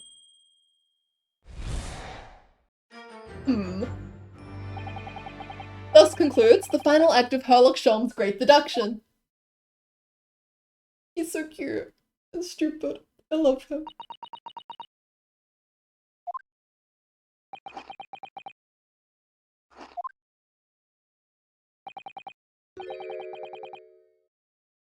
There's just one thing, Mr. Holmes. You were disposed to identifying just one thing, aren't you, Mr. Naruhodo? Pray, what concerns you? I'm inclined to believe this man. Oh, he's very persuasive. Well, No matter how hungry he was, do you really think the man would have eaten soap? It is quite apparent that this man had barely a penny to his name. It is a curious thing, but to one so destitute, soap can suddenly appear quite irresistibly appetizing. How extraordinary! In truth, I have tried a little soap myself in the past. You've eaten it, you mean? Paula can have little soap. As a treat. My dear fellow, it was some time ago now. My postulation was that it would cleanse my gut. Oh, this is so... If you have COVID, just put antiseptic in your blood. Don't worry about it. Of course he had. Head full of rocks and soap. So scientific. And did it? Kazuma! Man walked by, his coat covered her face and his shoes leave a muddy footprint. A man of science, truly, for real. It's Kazuma. Hi. As I writhed in agony on the floor and spilt the contents of my stomach. Yes, I believe it did. You know what? He's right. Very efficient. The experience taught me a valuable lesson. Soap is quite poisonous. It has an unpleasant taste and leads to great discomfort. In summary, I cannot recommend it. Believe me, I wouldn't eat it even if you did. That's something that troubles me as well, actually. Oh? What's that? It's Mr. Natsume. Ah. I couldn't help noticing him shuddering and quivering out of the corner of my eye. Almost as if Mr. Shom's deductions touched a nerve somehow. Nonsense. Well, that clenched teeth episode didn't last. I think, judging by Mr. Natsume's reaction, the great detective's deductions may need some gentle corrections in order to reach the actual truth. What you doing, Missy? We are correcting Mr. Shomes because he is dumb as a rock. Beloved. My theory is that he is not stupid, he is simply trying to teach you how to create observations. Yes, Mr. Shomes' observations and deductions are sometimes a little too sharp. He has a tendency to hit the nail on the side of the head and drive it in at an obtuse angle. When he does that, it falls to us to straighten things out. Alright then, let's see what we can do. Yes, we must pick out the key words in Mr. Shom's quite brilliant deductions, and discreetly exchange them for something that makes a little more sense. If we can do that, I'm sure we'll arrive at what Mr. Shom's meant to say in the first place. In that case, are you ready for the second performance of the day? Once again, my dear fellows, for your continued delight and wonder, let the curtain rise. The Sherlock Holmes Logic and Reasoning Spectacular Act 1.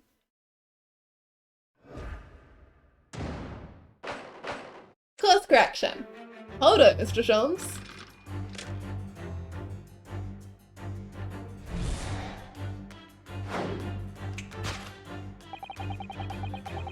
Careful observation of the victim reveals to us the events that transpired in this disconsolate room last night. Foam at the mouth of the deceased clearly indicates the use of poison. Next to the victim, we notice a large dining plate, which contains, you will observe, 1/2 of a sizable bar of soap. Meaningful? Indubitably. Why is this soap set so purposefully upon the dish? Like the victim's last supper, in fact, yes. Could it be that the man was about to eat it? Of course, the fork reveals the answer. Well, you can't deny that a fork implies the man was eating something, or about to eat something. Yes, that's true. If I were to decide to eat some soap, I should prefer to use a fork than to attempt it with chopsticks. And of course, only half of the bar of soap is left on the plate. But might there not be some other explanation? Something material that proves whether or not the man really ate some soap. Alright, let's have a look around. Got a cup, got the fork. Don't have a lot of... Let's just have a look. Why not a spoon? I'd eat it like a burger, personally. I think a spoon is the way to go.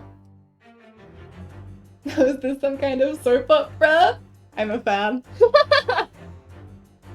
I mean, a little bit, right? Do you think he was drinking tea with his soap?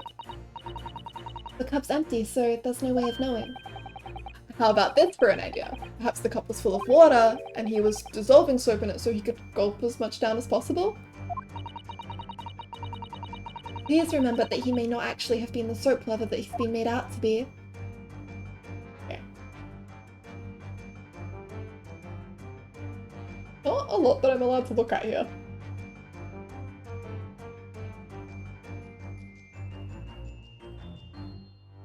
Or a large range of motion.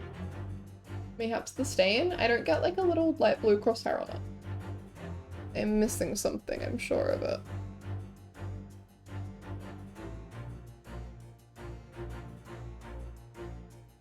Wait, hang on, what's this? Look, there's more soap on the floor here. Mr. Shamsi must have really loved the stuff. Let's not jump to conclusions, Mr. Naruhodo. Look closely at this soap. You see that it would fit together perfectly with the half bar on the table. What the? How can that be? I think that they are two halves of the same bar that broke apart. Og. Okay. Well, if that soap is on the floor, then he wasn't really, eating soap, was he? Take that!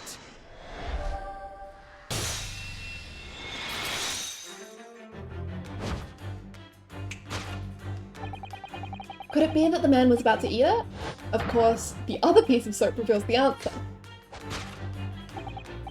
It being the other half of the soap on the table. In short, the victim was not eating soap at all. But it's obvious, really, that no depths of hunger could drive any man to attempt to eat soap. Even I, with my unquenchable thirst for practical knowledge, took only a single bite. That begs the question of how the man was poisoned, because there's no sign of any food on the table. An excellent observation, Mr. Naruhodo, and one that furnishes us with the answers we seek. The London's foul soap is besmirched by foul poison. Yes, the victim's life was claimed by poison that tainted the contents of the plate.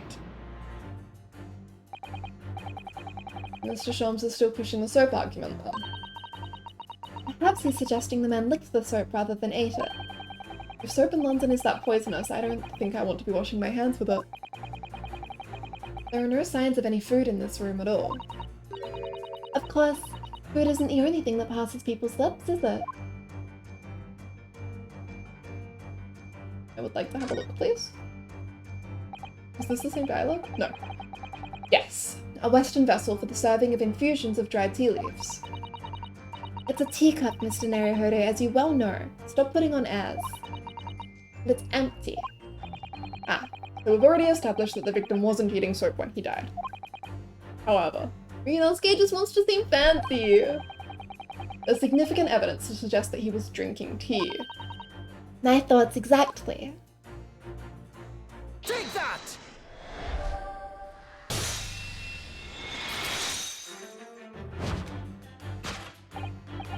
Yes. The victim's life was claimed by poison that tainted the teacup. I get it now. No, just kidding. I'm too dumb for this kind of game. The point is that you don't know what's going on until you do. That's what the satisfaction is. Stop the cap, Mr. Naruhodo. Please, less cap. Anyway, I'll be lurking for some time. Thank you for hanging out, Nautilus. It's been fun getting to chat crack theory.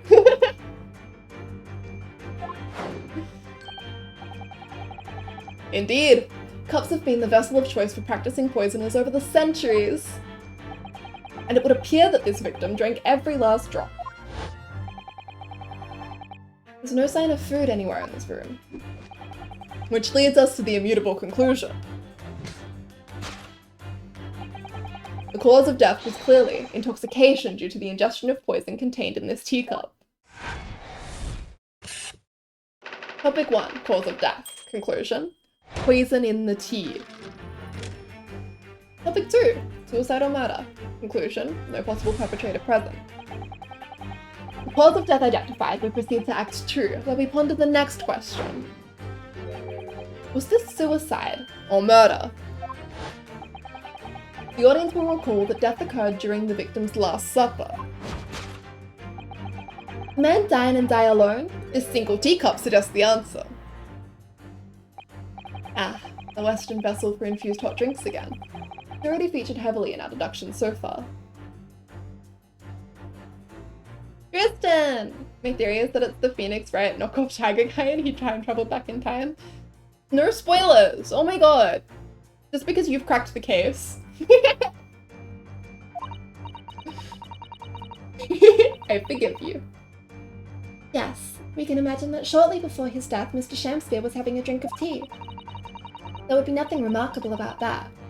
But what troubles me is that Mr. Natsume's reaction when he heard Mr. Shams suggest it. There's more to this deduction than it seems. We must closely examine the scene of the crime again for some more clues. I want to know about the spit on the table. Me too. I'm still not allowed to look at it, unfortunately. Let's see, what can we look at here? Ooh, a second teacup. It's another Western vessel for infused. It's a teacup! And it too is empty. Given that he's actually holding this one in his hand, we can assume that this is a cup from which Mr. Shamspeare was actually drinking. not spread out enough to be a spit take. Must have been underwhelming news. Indeed.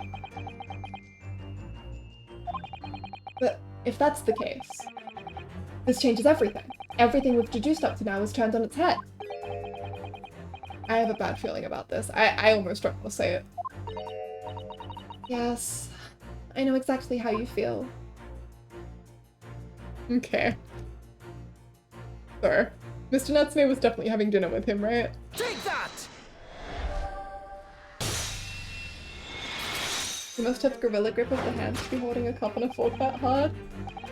Rigor mortis. Or something, I don't know. I'm not a doctor. Did the man die and die alone? This other teacup suggests the answer. Yes, there were 2 teacups in this room all along. Ah! In other words, this is a strong indication that at the victim's last supper, there was a guest present. At the very least, we can say now with certainty that somebody else was here in this room last night, taking tea with the victim. What are you talking about? Utterly, unbelievably, unjustly unreasonable! To draw a conclusion on such meagre evidence would be foolish, however, certainly. In which case, what more can we deduce about this possible guest at the table? Where's the other chair, though? Good question. Well, allow me to lift the veil of doubt, my dear fellow. Do you mean to say you know who exactly was in this room at the time of the victim's death? Indeed. What reveals the answer, of course, is the broken lock. I'm not sure I like where this deduction is going now. I'm afraid it's too late to go back to the halcyon days of eating too much soup. But the identity of the guest who was in here last night when the victim passed away is something I have a very bad feeling about. Well, we can try to ignore your feelings, but we cannot ignore the truth, Mr. Naruhodo. No, I suppose not. Time to look around again. I feel like I saw some books in the corner here. At first glance, it seems that the only things in this room are the makeshift stage and the costumes. I overlooked these 3 books initially.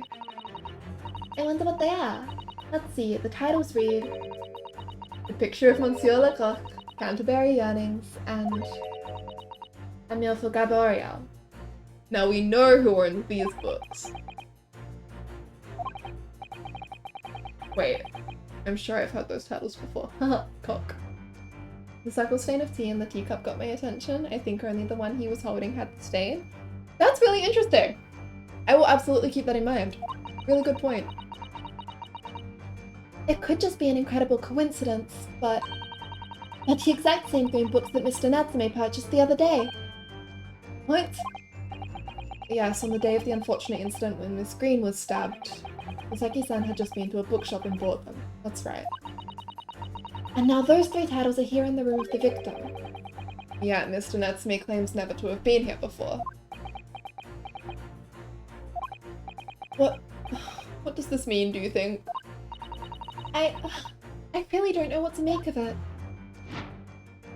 Pile of familiar books. I'm sorry, Natsume. You gotta stop lying, though.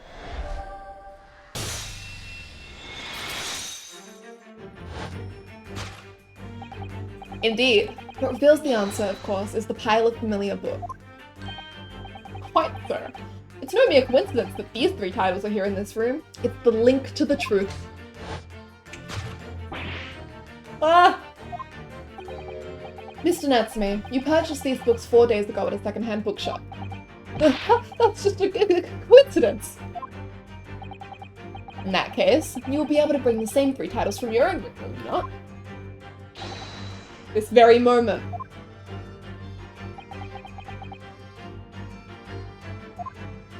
No! Never! Non-negotiable! If you can't bring your own copies here, it proves that these 3 books are in fact yours.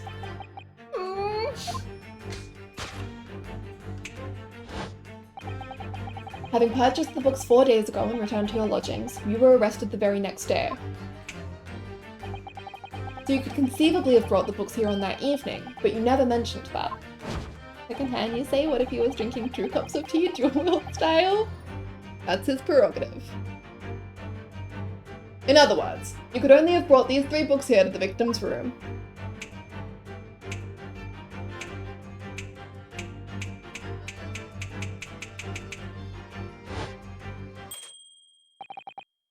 Last night, having returned to your lodgings after the trial concluded at the Old Bailey.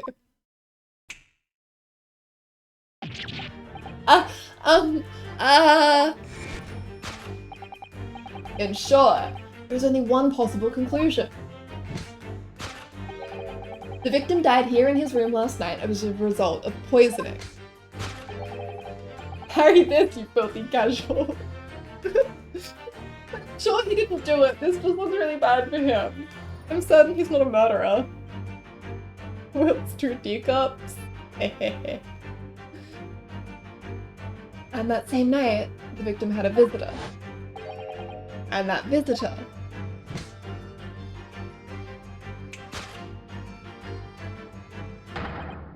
was you, Mr. Saseki Natsume.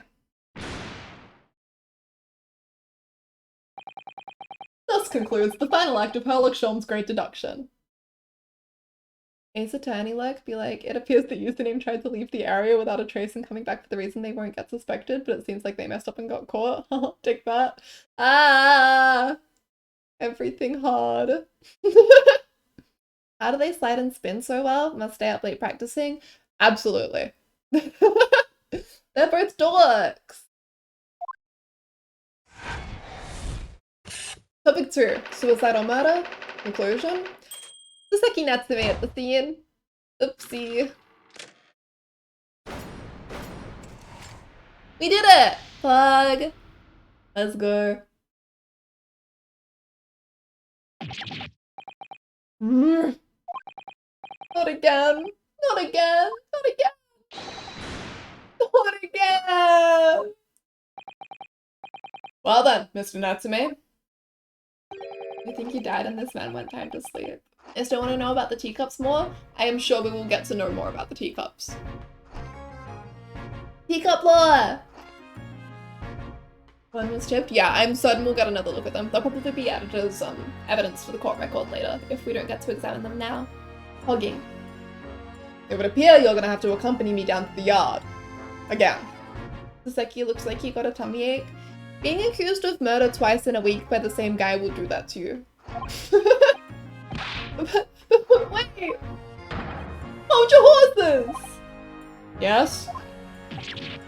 Door! Key locked! Entry, exit! It's actually impossible! He's so flustered he's being even stranger than normal. What? You think that's an alibi? You could have just made a copy. What? You live in the same building after all. You'd have had plenty of opportunity, I'm sure. It's pretty me. Sorry, sir. You'll get your chance to give your side of the story later. Facts speak for themselves, Mr. Moustache. Ah, you horrible hairlock, Sean. He really has found himself an arch rival now, hasn't he? Come on now, no dilly-dallying. Outside, with the carriage waiting. Welcome, student Mr. Naruhodo Esquire! I never imagined I'd be in this position again, but you have to help me, please, please. Please, listen. Godzilla, hi! Howdy.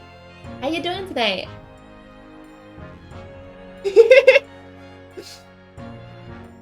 Godzilla! Alright, I understand. We'll come to your cell later and talk about it. And one more thing! Oh, yes? My poor little kitty cat. Please give him his breakfast for me. We have to feed his cat. Wagga hi.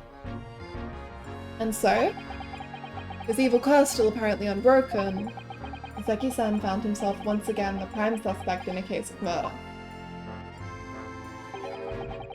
Thanks to the incriminating deduction of the great detective.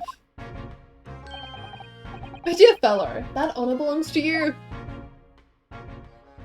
Please don't remind me.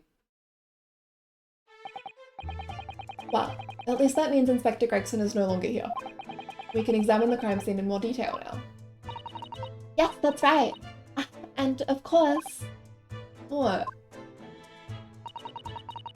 Have you forgotten what the inspector mentioned before? It was the landlord, Mr. Garadab, who discovered Mr. Shamspear.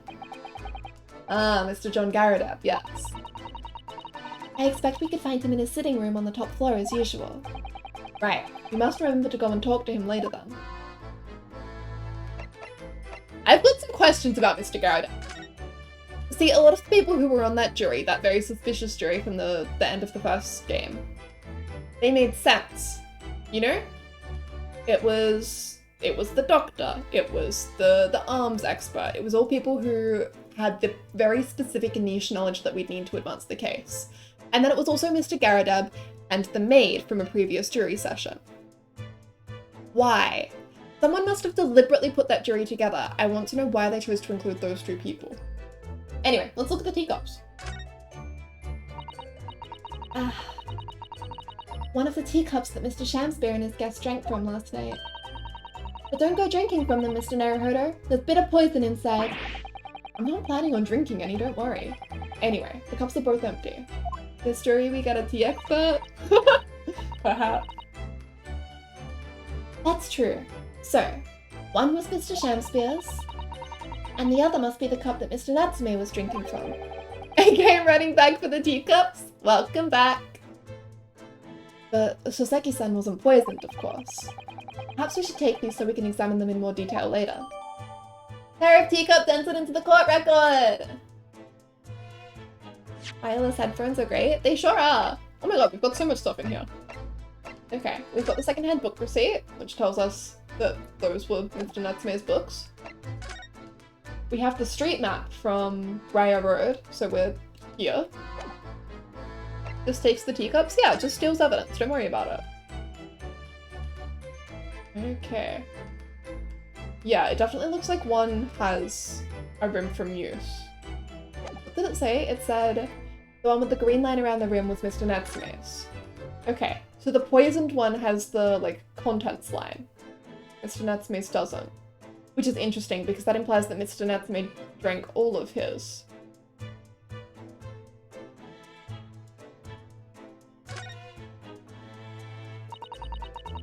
This is the teacup from which Mr. Natsume was drinking. Yes. Unlike the other one, the inside of the teacup is completely clean. I suppose he must have drunk the contents before the tea had a chance to leave a mark. I always gulp it down too. Sorry, Mr. Naruhodo? Well, if you just sip it little by little, it goes cold. Clearly, I shall have to instruct you in the proper way to take tea. Line in the purple one is the remnants of tannins, which means that it stayed at that level for a significant level of time. Exactly!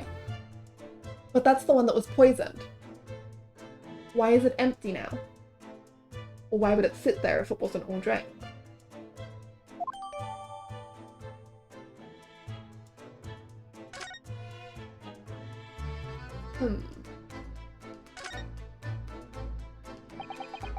This must be the cup that Mr. Shamspeare was drinking from then. It's stained on the inside. He does that, I'm afraid. Even green tea. Oh, really? I never noticed before. You've never noticed? Well, I never leave it in the cup long enough to leave a mark. I like to gulp it down. Drink tea while it's hot. That's the Japanese way, isn't it? Oh dear. So many people seem to have the wrong idea about our culture. And most of them are Japanese. Watch it be something dumb like you swapped the teacups or something? I mean, that's what I'm thinking, right? And this is evidence to prove that. Crucial. Anything on the bottoms? No sigils or anything? Nothing important. Hang on. Okay, I'm not allowed to look at this. I can't examine it, but it looks like there is a mark from a mouth. A bit of tea lines. Oh, they both have it, actually. They're definitely well used. No sigils, yeah, black magic involved. Sometimes there's something about like a potter or whatever that ends up being important. Okay. Let's have a look at the corpse, I suppose. Oh, the poor man. So young to die. You suppose it was a very painful death, being poisoned as he was? I don't know. All we can do now is hope that he'll be reborn to a better life. That looks like a teacup? Excellent observation, Kazuma. Yes, I suppose you're right. I wonder... Do you think that putting our hands together in a Japanese prayer will help a British soul? Sorry? I made sure I had a reference at the ready for just such an occasion as this, actually. This book is entitled The Beginner's Guide to Praying for the Departed, the British Way. I'll just reread it now. One moment. There's quite a spine on that book, isn't there? Okay, not much actual evidence to glean from that. I would like to know why his hat is over there, but it doesn't look like we can investigate it. We'll just have to assume it rolled off.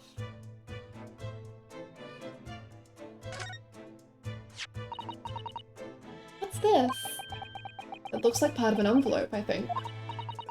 Yes, I think you may be right. Perhaps it was torn off when the letter was opened. Is that significant? Hole in the wall? Yes, a lot of patched up things. This is cheap lodging, so some of it might be flavor text, but some of it might be really important. Well, it's a little out of place perhaps when you look around the room.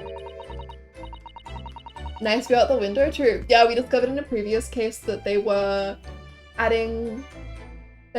doing tax thresholds by number of windows in your house, so the landlords of this lodgings boarded up a bunch of the windows so that they could get cheaper taxes.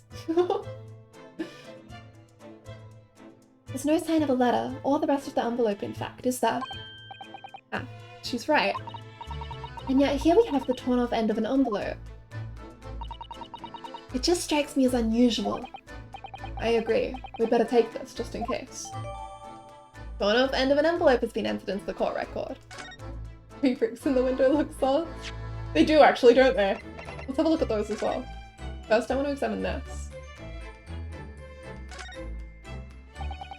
Whoever opened this envelope didn't bother with a letter opener or scissors, did they? Yes, whoever opened it was clearly someone with an unrefined temperament. And judging from the angle of the rip here, the person in question must have been right-handed. Mr. Sato! I think perhaps someone's been reading too much of The Adventures of Sherlock Holmes. You can never read too much of it, Mr. Naruhodo, never! She's so cute. Okay, doesn't look like we can glean much more about this. He's holding the cup in the left hand. Now, isn't that interesting? Oh, he's holding his fork in his right hand. So, I feel like you'd hold your... Easier to hold a cup with your left hand than a fork, right? Still, excellent observation. Who is this guy? This is William Shakespeare. As far as I can tell, he's just some miserable actor. Hang on, what's our profile say on him? 31 years old, the victim of the current case, a failed actor renting a room in the same building as Mr. Natsume's lodgings. Mr. Natsume, of course, is our associate, because he is, he was just accused of a crime and we just got him acquitted, and now he has immediately been accused again. Are these bricks anything? Look at these extravagant... Oh, okay. We've got the costumes instead. He has a fork and no food? Interesting. Fork in, left is etiquette, knife in right, so this must be broke. I mean, have a look around, right? Look at these bright, extravagant costumes. Somehow they look out of place in this room with its grim, shady goings-on. This one looks like a king's attire. A king? I've always dreamt of being a king. I think you'd be more suited to a feudal lord, a daimyo or such. Chonmage? Chonmage? Will the chonmage top knot? Every Japanese man wishes he had a chonmage. You use a fork in your left hand even when you don't use a knife? Oh, you'd look wonderful with one, and you already have the sword. Can you imagine what would happen if I walked around the streets of London with a chonmage and a sword?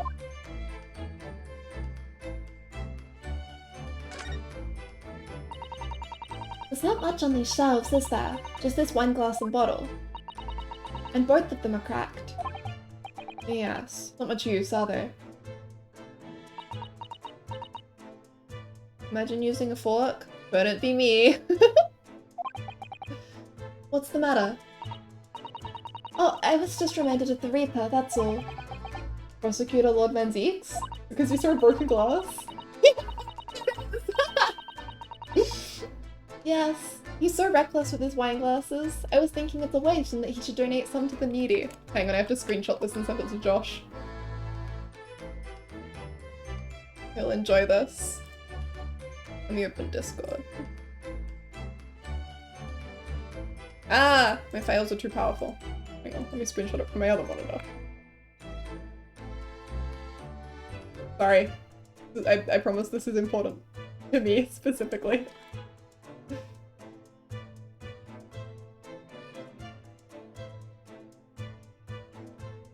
I'm more concerned he was drinking and holding a fork at the same time. Why was he holding a fork, right? There's no food. Why was there soap on a plate? What is going on here? You can suggest it next time we meet.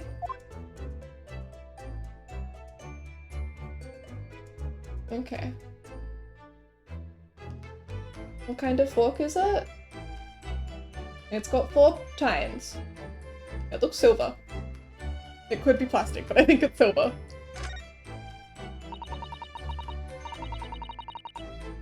It's a fork. As opposed to a threek. Me using me hand, me don't know fork spoon. I like chopsticks. I think they're useful. As we've seen from the outside, the window is completely bricked up. A vestige of the former window tax that Britons had to pay. What strange things they used to tax in Great Britain. Too many prongs to be using it on the tea? You know, I think it's not enough prongs for the tea. I mean, making people pay for the number of windows they had in a property, it's extraordinary. It's heartbreaking to think of the poor having to block up their windows just to avoid an unaffordable tax. Ah! What is it, Mrs. Sato? If you look closely, a number of the bricks are loose. Hey! Just like in Dragon Ball, when it's a different... Soap? Soap? Soap? Good eye, DJ. Oh yes, it looks as though an amateur has broken out a few of them just here. Was it Mr. Shanspeare who did it, I wonder? Being the lodger renting this room. Look at this, Mr. Naruhodo. On the outside, there's a little ledge. And there's something on it. What, outside? Huh? Let me examine it. It's so cold outside. You can feel it through this gap. It did snow all last night. It would be cold. But more importantly, What is it on the ledge out there? What are those snow-covered lumps? It's more bars of soap! Soap? What are bars of soap doing lined up on a ledge outside the window? I have no idea. But the pair of them look rather charming like that. Still, that's very strange, isn't it? Bars of soap lined up outside the window? This is super hard. Delightful. More soap? When was there some before? Just the bar, the main bar, I believe. I think perhaps we should take one. There are two, after all. Oh dear, I suppose we could. Maybe the soap was there for a clean getaway? Okay. What's this? Look here at the soap. Do you see, in the middle there?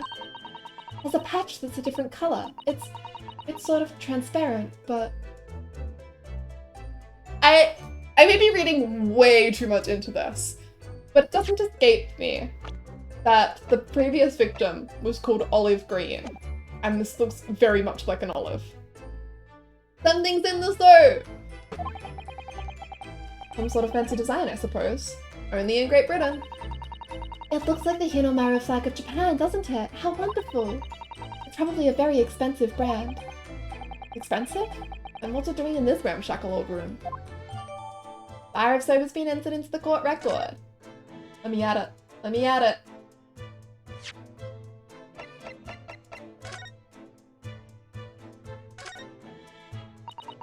This part is a different colour. It's an exquisite design, isn't it? Trust the British to turn a boring bar of soap into something special.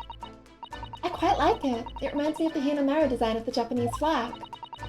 I expect this is rather expensive soap. That doesn't seem likely, given who it belongs to. Yeah, it's like pushed in.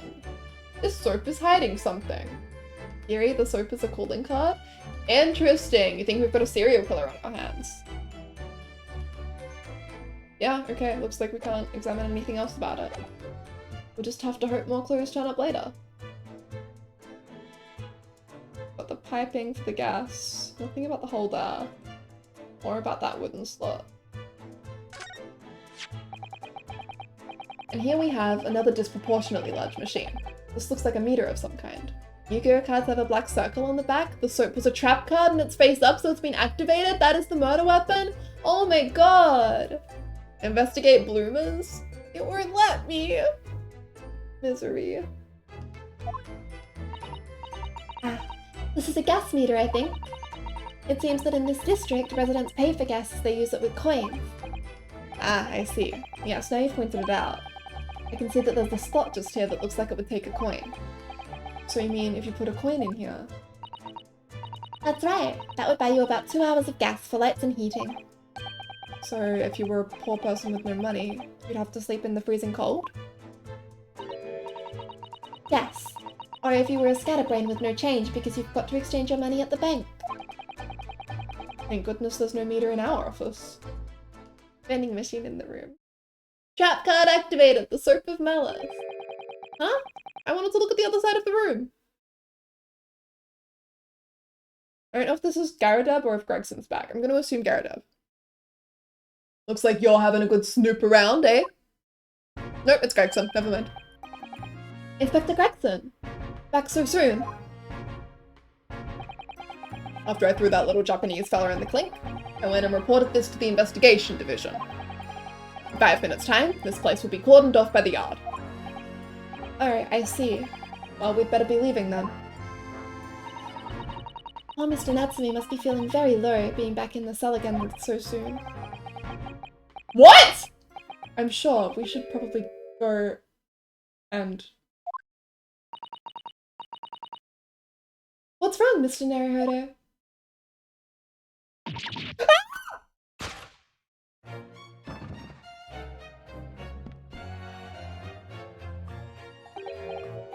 Out! Out, brief candle! Left but a walking shadow, a poor player. That struts and frets his hour upon the stage, and then is heard no more.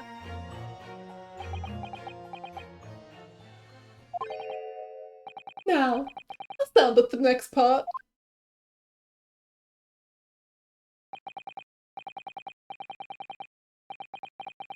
It is a tale, told by an idiot, full of sound and fury, signifying nothing.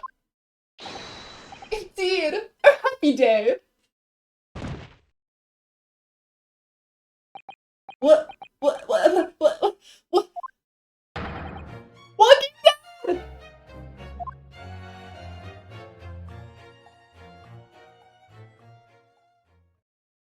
Huh? The fella isn't dead at all? What kind of investigation was that, Gregson? How did you investigate and not notice that the guy was alive? We didn't touch him. Me when I haven't had my coffee, am I right, gamers? Oh my god! So proper indeed. It could still be poison. It absolutely could still be poison. Something is weird. Something is wrong here.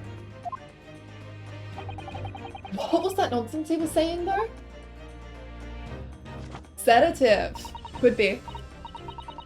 I think, yes, it was from William Shakespeare's Macbeth. A soliloquy from Act 5, Scene 5. Shakespeare. I like that Gregson knows Shakespeare. That's a bit charming.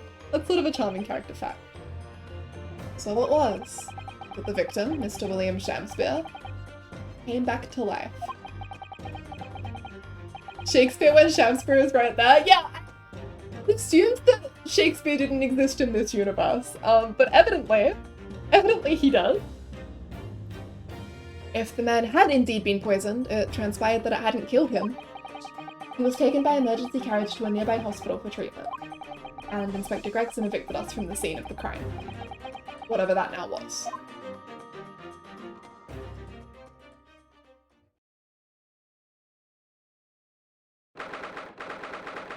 What was that? Okay. 21st February, Briar Road. Whatever do you think will happen now? A good question. My theory is the bricks were moved. The sniper from the next building over shoots a horse tranquilizer through the gap in the bricks. Soap was there to help the dart through cleanly. Okay. I think you've cracked the case. I think that's exactly it. I'm writing that down as we speak. I'm writing it down because that's the most important thing to remember. We've got the whole thing. Good question. What a strange situation for Mr. Natsume. Arrested for a murder, but then the victim comes back to life. Twice! Twice, by the way. Twice he has been arrested for the murder of someone who's not dead. I think perhaps the victim was never dead in the first place.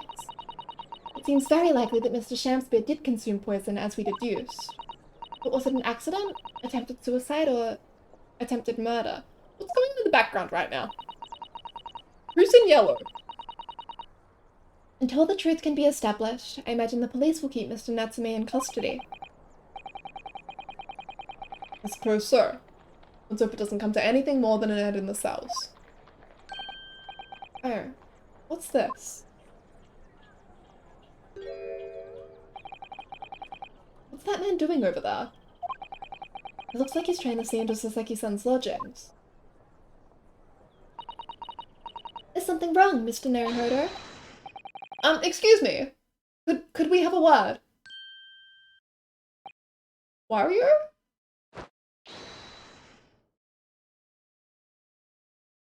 Gone. He just ran off. I feel sure that I've seen that man somewhere before. Where was it? We definitely have, but I can't remember either now.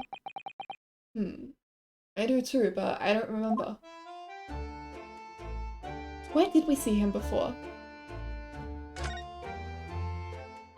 Soap, soap, soap, soap, soap.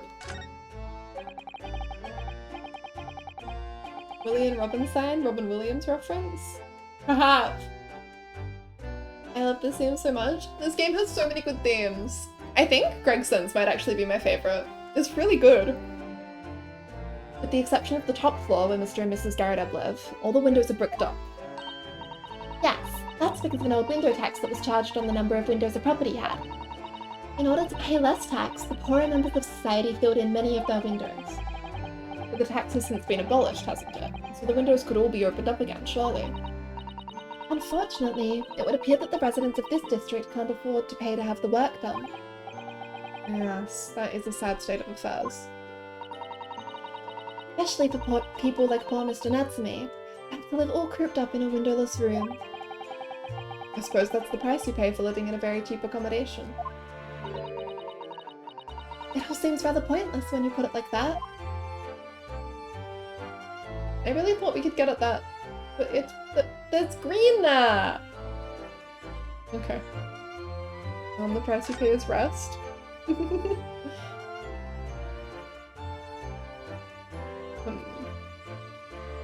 There's a lot to look at here. What's important, is my question. Even his bike is messed up? Yeah. The price you pay is rent? Yeah. There always seems to be a bicycle outside the Garrett residence. I read that bicycles are extremely popular all over Great Britain at the moment, in fact. That one seems very warped, though. Especially the front wheel. Got to make it more of a challenge to ride, do you think? It's actually free blackout curtains. Be grateful, sweetie. Yeah, exactly. Oh my god. Poor people these days. They don't just take the bricked up windows you give them. It's all, oh my god, I need clean airflow. Oh my god, I'm getting CO2 poisoning from the gas lines in here. Come on. No, I'm afraid that may be a result of the rider's incompetence. For the front wheel to be so badly warped, I'm afraid the rider may have been similarly afflicted. Then there's a good chance Mr. Natsume has been practicing on this bicycle, I think. The photosynthesize. Yeah, we're great. We're doing great.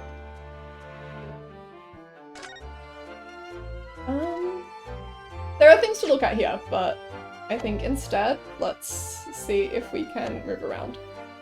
I would love to go to the jail, talk to Natsume. Oh my god, we can go talk to the Gyarados. Let's do that.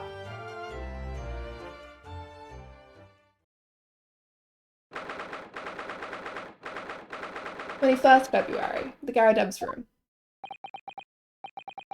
Here we are again. The eccentric landlord's eccentric top floor abode. We're here because Mr. Garrett the one who discovered the incident this morning. Don't forget. Ah, you chaps, eh? Yes, good morning, sir. Thank you for your cooperation in court yesterday. It was quite a trial. As much for Mr. Garrett as anyone, really. Came straight back here after all that business at the Bailey yesterday. He is literally the moon? Yeah, and his wife is the sun. A teacup! Didn't expect to wake up to more bally nonsense this morning. I wonder if you wouldn't mind telling us exactly what happened, Mr. Garrett. Yes. Are they missing? Do they match? Let's have a look. Also, updated theory that bricks were moved so he could use the cannon to shoot the man. Perhaps. Yes, I suppose you'd like to know all about that dead loss of an actor chap in the ground floor room. Those were exactly Inspector Gregson's words, weren't they?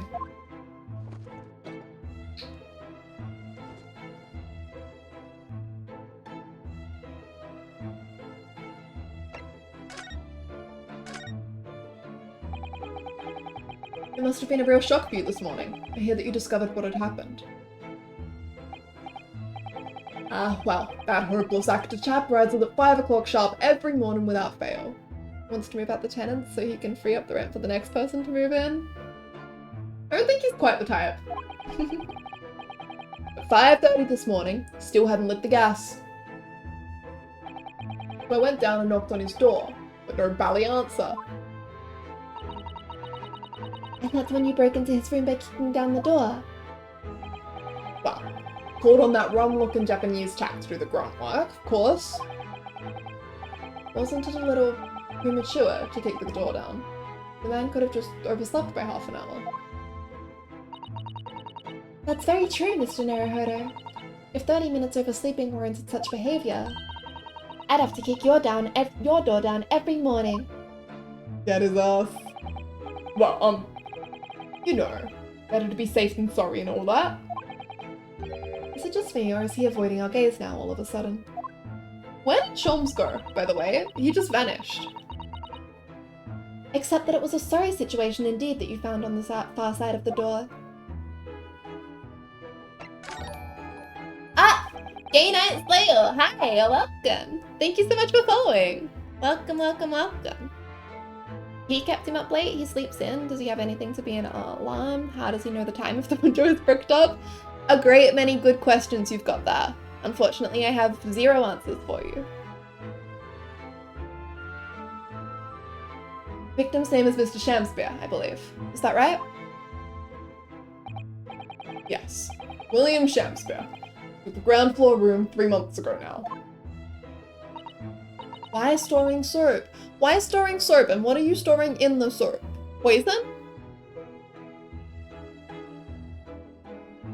And how would you describe him? In a word? Destitute. Destitute? Well, let's face it, the only redeeming feature of that room is the cheap rent. Anyone wanting to live in a place like that is either broke or has a belly screw loose. So hard to choose which category Saseki-san would fall into. Mr. Naruhodo, that's a little rude. Yeah. He was doing research as well. Research? Into what? Shakespeare, of course. Shakespeare. Read a few plays of the old bard myself, you know. Romeo and Hamlet and all that. Yes. William Shakespeare is England's most highly regarded classical playwright and author. He's known as Sao in Japanese, you know, and many of his works have already been translated. It seems incredible that Shakespeare was shot into Sao, though. Someone was too heavy-handed there. There were a lot of costumes in the victim's room, actually, weren't there? Of course. Mr. Natsume is a scholar of English literature as well. Shakespeare, soap, it all comes together. I got some of his sonnets in my bedside table. Cute. Cosplayer. Hehehe. I imagine he and Mr. Shakespeare would have had much in common. Shakespeare interpretation disagreement leads to shocking murder. Let's hope it's not that. Oh my god, did you snipe him through the bricks? DJ, how could you?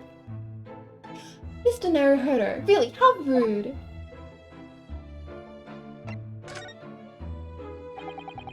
After Mr. Natsume's trial yesterday, you came straight back here, I believe, didn't you? Did you notice anything strange between then and this morning? Well now, must have been about 6 in the evening by the time I got home. Snow was coming down rather heavily as I remember, and it was completely dark already. That failed actor chap was out at the time. Mr. Garadeb noticed there was no light from his room or something, I suppose. Couldn't summon the energy for anything much, so I just sat in front of the fire up here. It was after 8 before Shakespeare got back, and the chap was up until past 1 in the morning, I'll have you know. Suppose he met his end sometime after that. He was asleep by then. I'm rather in the dark there. Well, thank you. That was very illuminating. Is everything alright, Mr. Sato? Well... I was just thinking it's a little strange, that's all. Mr. Garadeb, you were up here in your room all evening, if I've understood correctly. Not a big fan of stairs, not with this blasted leg. He has no money, couldn't pay for the lights, Moonman thinks he's not home. He did say he was destitute. How does he know when he got home, though? Yeah, a lot of questions. Serena, hi! What theories do I have right now? I've got about a bazillion theories. We went through a whole, we went through this. I feel a little bit insane.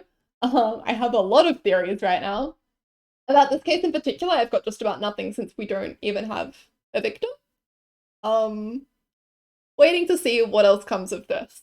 But for the larger, my 2 biggest theories right now, one of them is more absurd than the other. My first theory is that Herlock Sholmes is not anywhere near as dumb as he is acting, and that he is deliberately playing up his dumbness as a way to help Ryunosuke learn how to detect things and also to lead him in the right direction. So he accused Ryu of killing Kazuma deliberately. He accused Ryu of being a Russian revolutionary as a hint, and he lost his violin and replaced it with the viola so that we would have a reason to be at the pawnbroker at the time that we needed to be. My other theory is a little bit more of a crack theory. I believe that, so we know that Van Zieks has someone who betrayed him, and we know that that person is Japanese, and we can infer that they're probably older. We know it's not going to be like Asogi or Ryu or anything like that. So, we know it's not Natsume, we know it's not the judge, it just simply can't be either of those. It could potentially be Mikotoba. I believe that Mikotoba went to England because he knows Wilson, and the fact that he invited Wilson to Japan implies that they met somewhere else, probably England. Rather than being Mikotoba, however, I believe that it might be an unnamed third party. If we move over to Kazuma, we know that Kazuma had an extremely important trip. We know that Mikotoba lobbied for Kazuma specifically to be the one to go on it, and that Kazuma had this great big, like, fate that he was working towards. We also know that there's been a lot of weird stuff about it. There was the intervention by Mikotoba, there was the guard that was assigned to him on the ship. Shoms was there for some reason. Why was Shoms aboard that ship in the first place? If we ask ourselves why it had to be Kazuma specifically, if we ask ourselves who Van Zieks was betrayed by, we get a Shin. Asogi Shin. I think that A Shin is Kazuma's father. This is my crack theory. I have no idea how based in reality it would be. The, like, naming conventions on the notes don't quite fit for it to be A Shin, but that could just be part of the code. But yeah, that's where we're at right now. Going a little insane. It's fine, it's fine, it's fine. Alright, back to game. Then, how is it that you seem to know? The precise movements of your tenant on the ground floor, I mean. That is Susato. That's a very good point. I can't imagine that you could hear noises from the ground floor all the way up here. Thank you for saying I'm not stupid, Serena. They all seem plausible right now. We will see if future information changes things drastically. But yeah, I spoke to someone else who had the same deranged Asian theory, and that was very validating. I can't imagine that you could hear noises from the ground floor all the way up here. This old man liked to spy on his tenants, is that it? Moon Man is crooked, look at the painting in the back. Coincidence? I think not. I say, I know what you're thinking and it's valley outrage. I'm ex-military, don't you know? Wait, let me pull out my GA and play along with you. Cute! I go around spying on my tenants, why would I? Then, how did you know, Mr. Garrett? The gas woman! The gas tells me everything! The gas?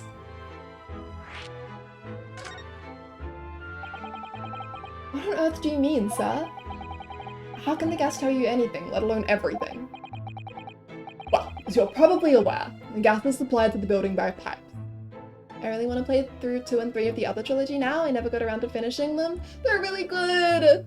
They're really, really good. They tie a lot in. Everything makes a lot of sense. The second game is interesting, the third game is excellent. Yeah, so I more or less worked that out. Every room in the building is connected by a single pipe to the gas main outside. And the gas company supplies gas to the properties via the main.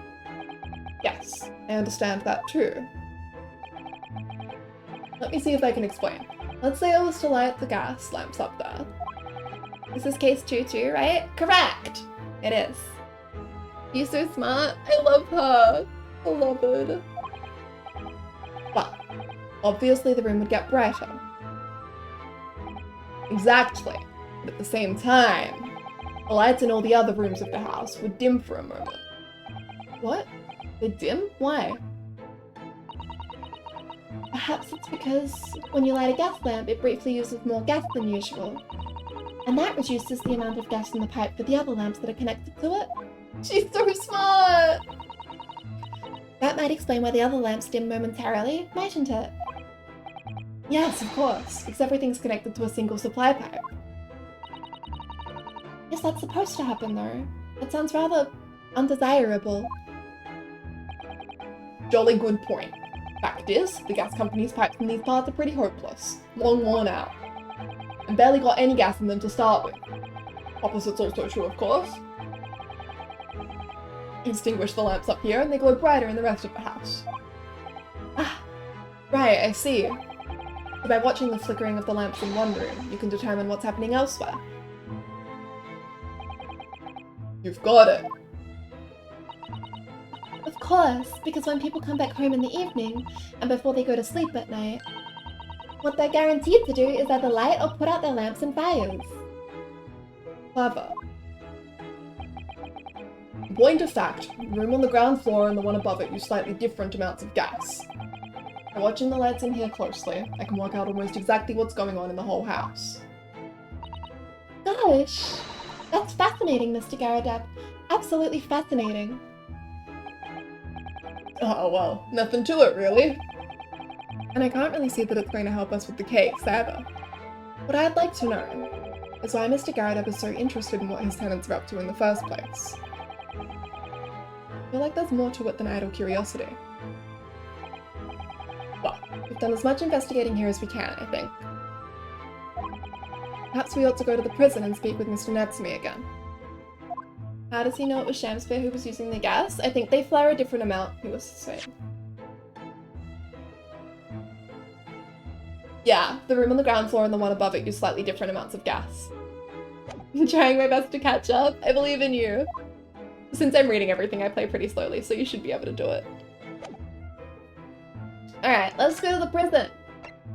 Let's see Mr. Natsumi.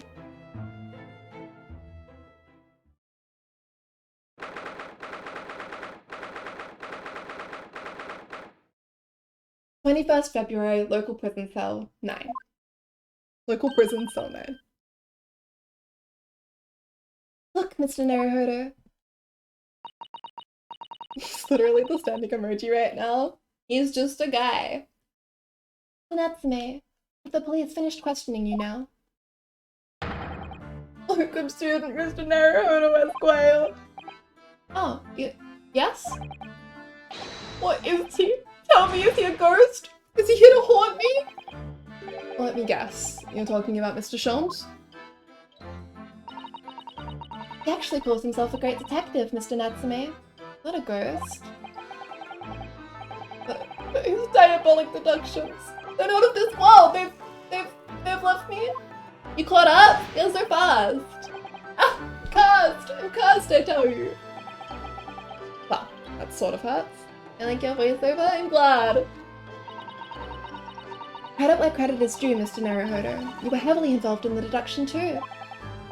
Yes, moving on. We have some wonderful news. Oh? The victim that we all thought was dead has come back to life again. Now, in the absolute worst case, you could only be tried for attempted murder. That's great, isn't it, Mr. Natsumi? Instinct! Cute. It's terrible! Oh! I'm stuck in this cell, suffering for some silly, wrong end of the stick! You did it, didn't you? Confess, you're a killer. Why the moustache? Constant questions. I'm sorry to hear that. Ah, that selfish shyster! Make up your mind. Are you dead or alive? If you were going to come back to life, why bother dying? Wickedly wishy-washy, William. Wow, it seems likely that Mr. Shamsphere was never actually dead in the first place. Turn on my Twitch notifications for this. I will play this out with you. Bless! Hopefully it won't take us too long. I want to finish this soon. I've got so many questions. Wow, it seems likely that Mr. Shamsphere was never actually dead in the first place. Ah yes, that might make sense. And I'm pleased that he's alive, of course. That dude is the actions speak louder than words. Yeah. What time do you normally stream? I've been pushing a little later lately because I've had really busy days. I try and go live around 7 PM my time usually. Sorry, I'm not actually sure what the conversion for that is. I think today we went live at around 9 instead, but usually sometime in that span of hours.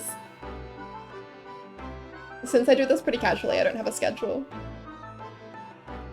A lively debate last night was so much fun. I'd be sad to think it was our last. Oh yeah, Australian Eastern Standard Time for reference as well. If you look on my About tab, I do have my time zone there. Oh. Oops. Mr. Natsume? Does this mean that you did see the victim last night? You met with Mr. Shamspeare, didn't you? 9 PM your time is 6 PM my time? Cute. Hug. I'm not saying another word. Demand to have a lawyer present. Who do you think I am? Please, Mr. Natsume, we need to hear your side of the story. Ugh, why am I cursed like this? This man keeps throwing it back with his words. He's dramatic! Can you tell us exactly what happened last night then, Mr. Natsume? There's nothing to tell. But, Mr. Naruhodo Esquire, I'm eternally grateful to you for helping me with that accursed case yesterday. The case that saw poor Miss Green hospitalized after she ended up with a knife in her back. It's hard to believe that was only yesterday. After the trial was over, I trudged my weary way back to my lowly lodgings. And that evening at 9:30 it must have been, I visited Mr. Shamspeare. So, you did go to the victim's room then?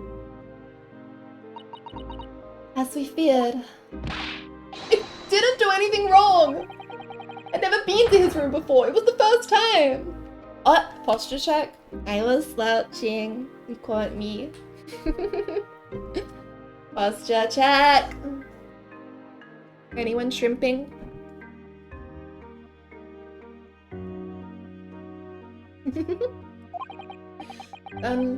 What made you decide to go? Bumped into him when I arrived back at the house. We got chatting and it developed into a discussion. But he had to go out, so I bade him farewell. That ties in with what Mr. Garrett said, that the victim went out and came back after 8. We met again later that evening, at around 9 or just after, when I took him some nice tea I'd brewed as a gift. So it was you who brought the tea that had clearly been drunk at the scene then. And I suppose you were discussing the works of Shakespeare, were you? Yes, that's right. That's exactly right. Romeo and Juliet, who was the stronger? It was a delightful debate. I'm sure. Such a stimulating subject, Shakespeare! And the debate became very heated, so you slipped poison into Mr. Shamspeare's tea? No! No! Juliet won! That was me! When I left his room, Juliet was stronger, actually super buff, we stand. You won true then, look at that! The flamboyant fellow was fighting fit! I swear it, categorically!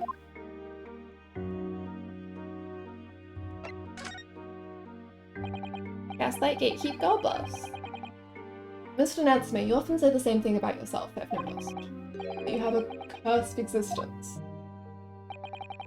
I'm sure I've mentioned this to you before, but I've been here in Great Britain for a year now, and in that time, I've learned that it's no place for me. It can be very trying to live in a foreign land and adapt to the ways of another culture. There are foreigners everywhere I look. They all stare at me. They all laugh. That's the impression I get whenever I go out. It makes me scared to leave my room. Which is why I've become a recluse.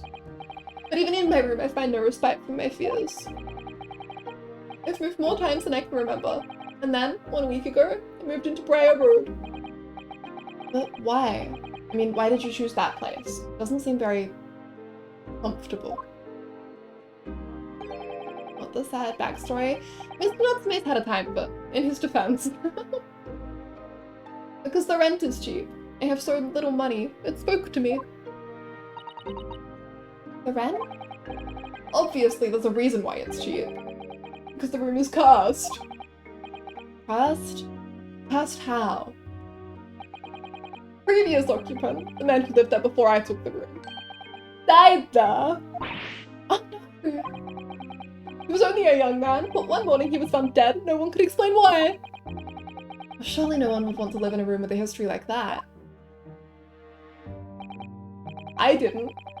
When the letting agent recommended the place, I wavered. But I want books! And books cost money! A horrible history is a small price to pay! When I realized it would mean I could buy more books, I signed the lease like lightning. Brave or blinkered? But after I moved in, I soon came to realize what I'd done. I realized how horrible that room's history really was. Yellow Man is previous tenant, my brain cogs be turning. Interesting. Interesting. Gosh. Was it really so awful?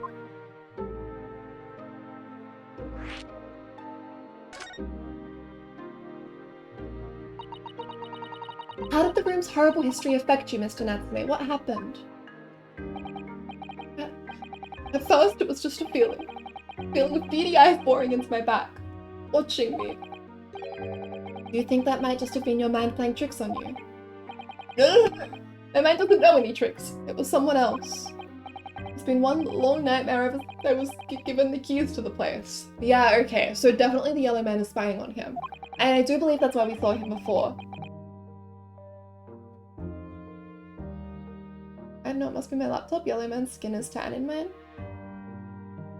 Is he not always?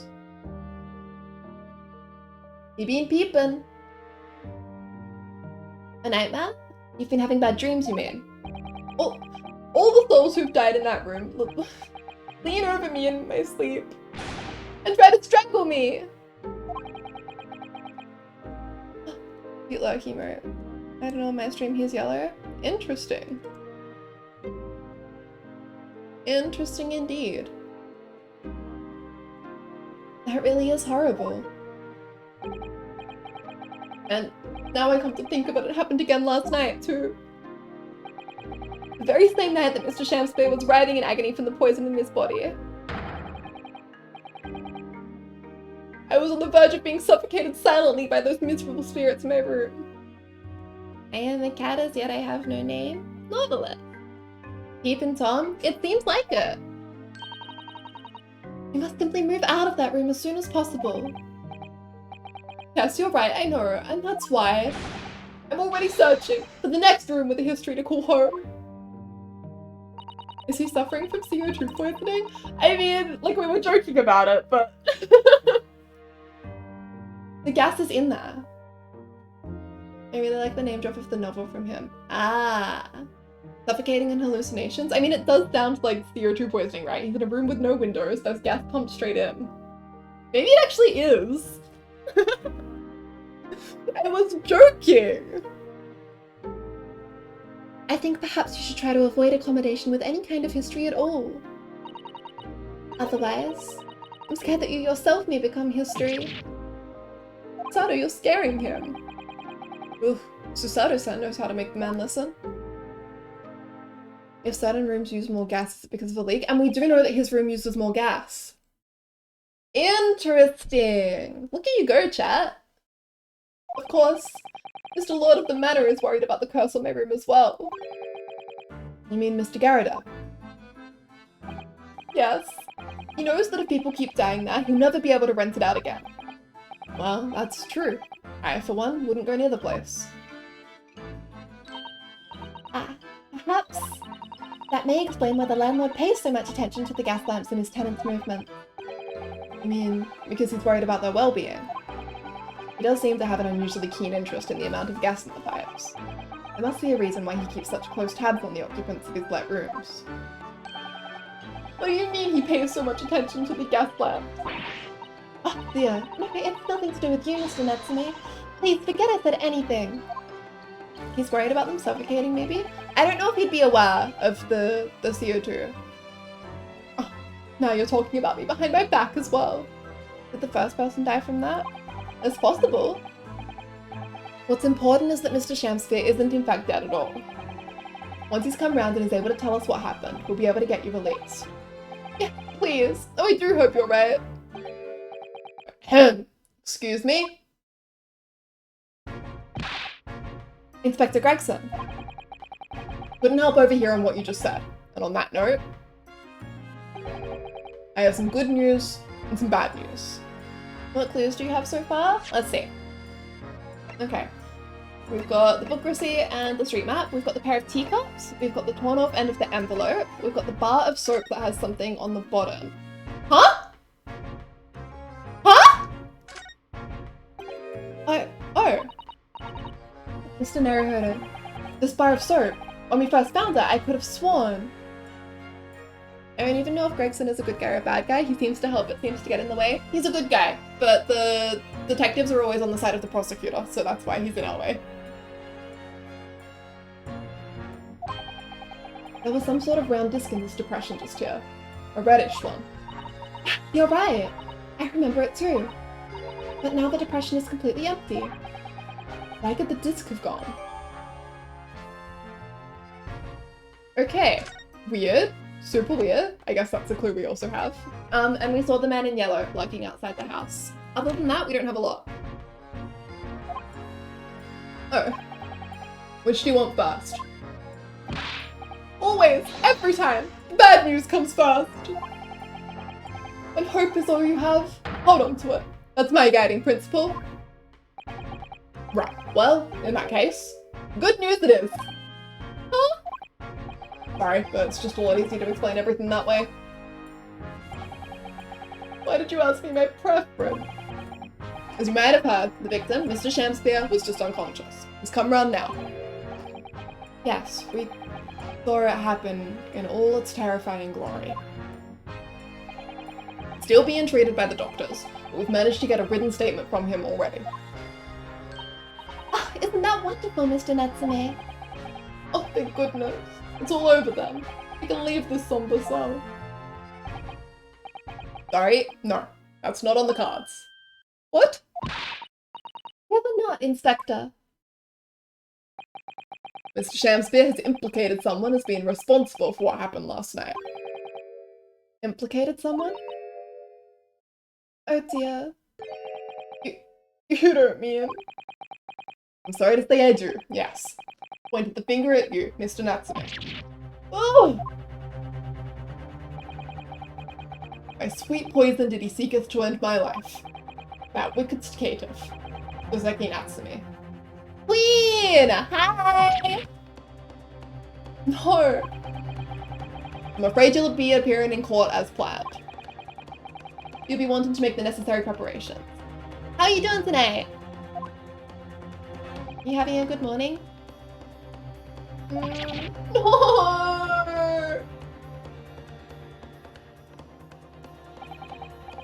And so, once again, Soseki-san found himself having to take the dock in the Old Bailey.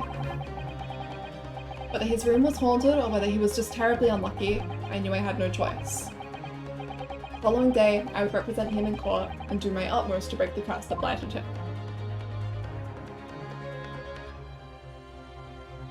Awake, I had a late night. Aww. Menstruous.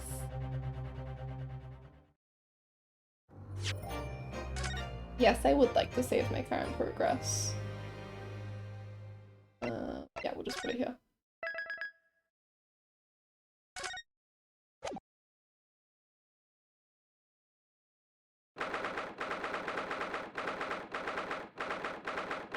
"22nd February, 9:23 AM. The Old Bailey, defendant's antechamber." The Old Bailey. This place always makes me feel strange. I seem to get chills down my spine and break out in a nervous sweat all at the same time. Well, I didn't think I'd be back here so soon. That's my line! Good morning! Ah, good morning, Mr. Natsume. It was only 2 days ago that I was declared not guilty here. Yes, we somehow managed to prove he didn't stab Miss Green in the back. But now this? Another morning, another murder? And here I am again in this hellhole! Can't keep coming to court! I'm beginning to think he's right. It really does seem as though he's cursed. Mr. Naruhodo, I'm afraid I have bad news. Oh! Mr. Natsume, good morning. Yes, morning. Sorry, here we are again. Yes, again.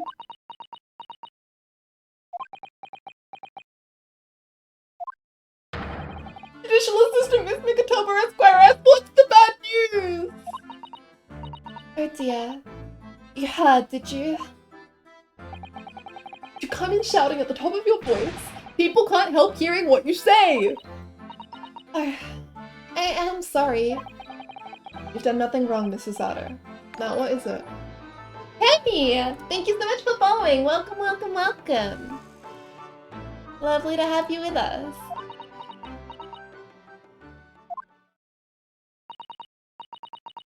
Well, it seems that the prosecution in today's trial Tell me it's him, please. will be led by Lord Barak Van Zieks. Yeah! Hog. I missed him. Man, so unlucky, got 2 trials back to back. Yeah! Van Zieks? Oh no! Oh no no no no no! I am ready. Hog. Goblet, goblet, goblet. The so-called Reaper of the Bailey. The most legendary prosecutor in the land. In the trial 2 days ago, he pursued Saseki-san and I relentlessly. Of course, by the skin of our teeth. We managed to pull through, but still. Perhaps Mr. Natsume's acquittal in the last trial wasn't the end of the matter, after all. Yes, I know what you're thinking. The legend of the Reaper that says, nothing can save a person in the dock when Lord Van Zieks is the prosecutor. Oh no! But even if that person is found not guilty, the accused will meet a mysterious end one way or another. We've experienced it firsthand.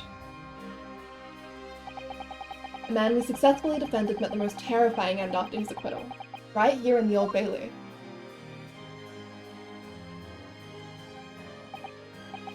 Ugh. Do I have to put up with those ice-cold eyes boring into my soul again? Helped by evil spirits and helped by the Reaper! Part of petrifying parables, potentially!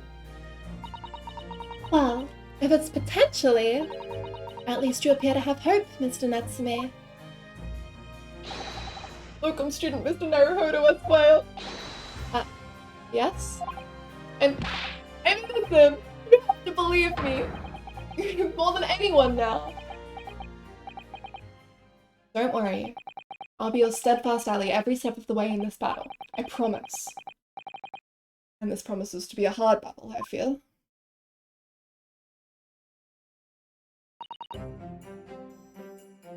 I regret using the wrong type of banana to make a smoothie so bad. The wrong type of banana? There are non-smoothie bananas? Well, the trial is scheduled to begin shortly. We should move into the courtroom. Let's go. Oh yes, I forgot to say. I'm afraid he won't be able to make it. Mr. Sholmes, I mean. Now it's sour and you see some banana is more sweet than other. Yeah, I suppose that will mess with it. There's different types of bananas. Yeah, you got Cavendish, Ladyfinger, Others. It's probably for the best. oh, If he were here, I might be tempted to rely on his help. And that could be seen as a weakness. Lord Van Zieks would have noticed he'd prey on it mercilessly. At least, that's my gut feeling. Mr. Naruhodo. You're right. Yes, you're so right. Oh, well said, locum student Mr. Naruhodo Esquire. Well said! Good thing I chuck in some choco to help tone it down. Love that. Oh my god, I have Milo in the house. I want Milo. Soon. Thanks for the like, Kazuma. Going to nap. Sleep well. Come here, Ellie. I'll give some to you. I swear on this sword at my side and on the spirit of Kazuma that it harbors. I'll show him what a Japanese lawyer can do. I'll set you free. With honor. Kazuma! Knocking on your door right now? Okay, BRB, you gotta open the door. Oh, yes.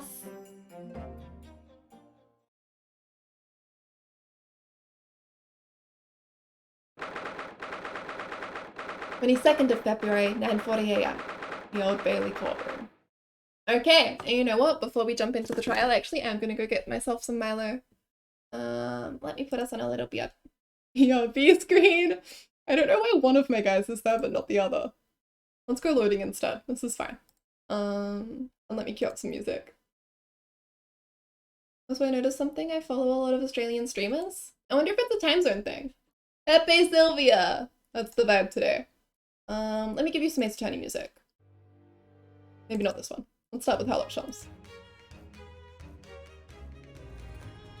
Okay, I will be right back. I will be super fast, I promise. See you guys in a minute.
Hello?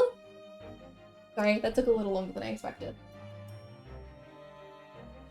It wasn't open yet, so I had to puncture the little like silver alloy plate on top. And I didn't have a weapon, and then it punctured badly. It's fine, it's fine.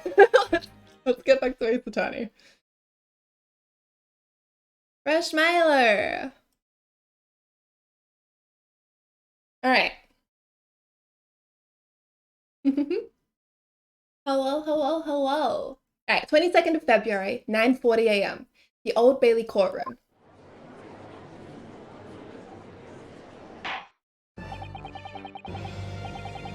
In the name of Her Majesty the Queen, I hereby declare this court to be in session. Woody also says hello in her old lady stance. Beauty. Hi, Beauty. I now call upon the counsels for the prosecution and defense to declare their willingness to proceed. The prosecution is ready. The defense is ready, my lord. Readiness for the trial, my learned Nipponese friend, is not what the defense needs. Dracula? Yeah! Have you met Ventix before? What you need is readiness for your inevitable defeat. That guy is for sure a vampire? Yeah! Not just from my imagination. It's really there. Lord Ventix has such an animosity towards us Japanese for some reason. A-Shin! A-Shin! A.Shin! It was some time ago now that he first became known as the Reaper of the Bailey, I believe. These past few years, he hasn't appeared in court at all. But now he's back in the courtroom, though for some reason. Only when I'm defending. Shame so far I still haven't seen him put up his foot up in the second game. Hopefully this trial then. A.Shin, please. Queen, you should... Wait, Queen, have you seen the conspiracy board? This Reaper, with his curious disdain for us Japanese, is a prosecutor shrouded in mystery. I have not, but I need to. Hang on. I've got theories. I've got thoughts. They're not cohesive. They don't make a single point. They make several points.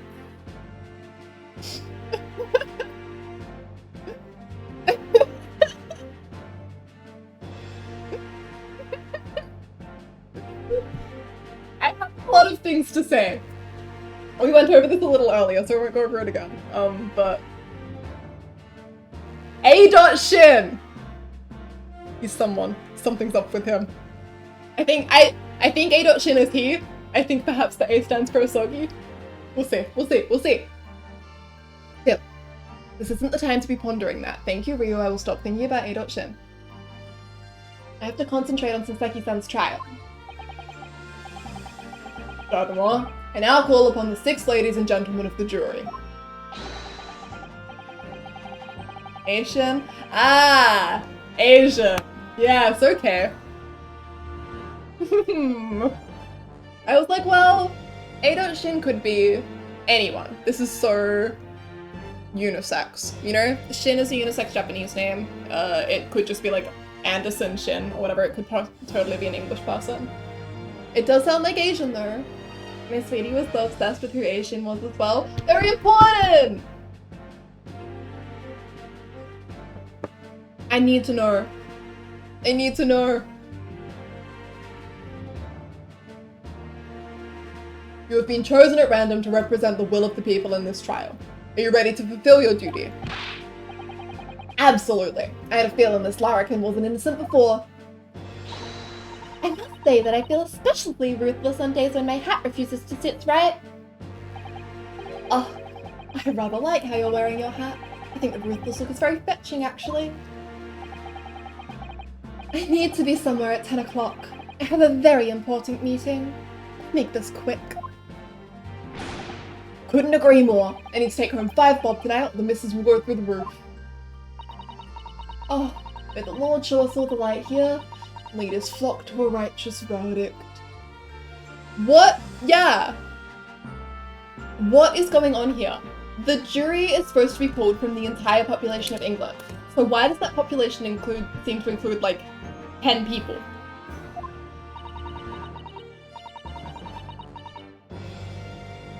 The British jury system is so very different to our own, isn't it? It's quite extraordinary to think that the power of judgment is in the hands of 6 members of the public, and that the judge can only pass sentence when all jurors are in agreement about the defendant's guilt. Everyone that is mentioned or comes on screen, A.Shin. Yeah! When the Japanese judge finally gave his name, I was like, oh my god, A.Shin? A.Shin? No. No. It's gotta be someone! They have to be important. I really think that A.Shin is at the center of everything. I think though he pissed off Van Ziegler, I think that's why it had to be Kazuma Sogi and not someone, well, it could be Ryu, but they really wanted it to be Kazuma. I think that's why Kazuma was killed. I think that that's got something to do with why Herlock is so shady. Maybe the next case? We'll see! And that the judge can only pass sentence when all jurors are in agreement about the defendant's guilt. Shin, what about bee's knees? I think you're the bee's knees. 6 citizens of London, chosen at random. Or at least, that's the idea. Prosecution would draw attention to the fact that the accused was on trial here but 2 days ago. Accordingly, where possible, the same jurors have been asked to return for duty today. Fun fact, Hosonaga mentions Judge Jigoku's name in the second case of the game, you just don't know who was talking about the judge. That's so interesting! I had not caught that. Very well. Let us commence the trial. Lord Van Zieks, your opening statement, please. Ladies and gentlemen of the jury, it is not the intent of the prosecution to cast doubt over your past decision.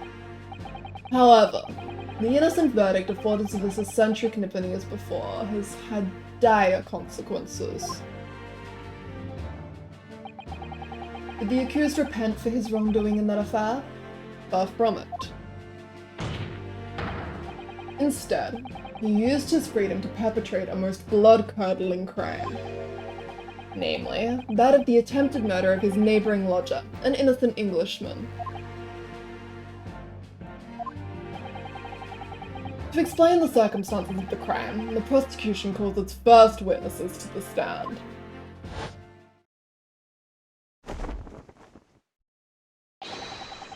The detective responsible for investigating the scene, and the accused himself.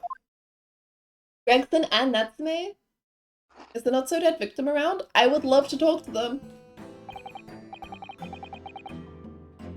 Witnesses, your names and occupations, please. Cape stripping! Yes, sir. Bias Gregson, Detective Inspector at Scotland Yard's Homicide Division. Ah! Saseki Natsumi from the Empire of Japan! Van Zieks feels like a more matured Edgeworth in later game, just the vibes and looks. Yeah! Edgeworth if he didn't, recover. Develop. My government ordered me to come here as a student to study your language and culture. Mr. Natsume. Yes, my lord, sir? I'm quite sure I'm not mistaken, that you swore an oath never to set foot in my courtroom again. I remember it as if it were yesterday. The day before, in fact, my lord, but close enough. Don't forget to leave Edgeworth out to ripen. Yeah, he is edgier than Edgeworth. But I think he's honourable, just like Miles. Ugh, believe me, this is the last place I want to be. Inspector, let's hear from you first. Explain the case for the court. Right you are, sir.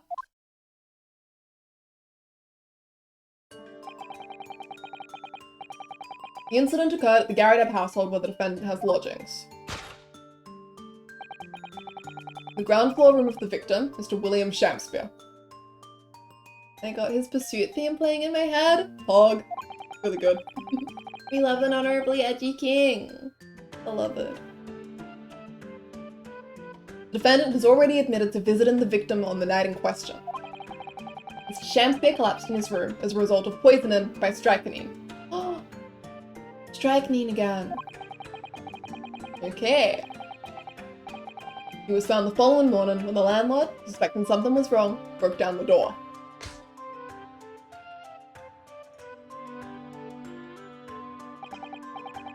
This means, I presume, that the door to the victim's room was locked at the time of the incident.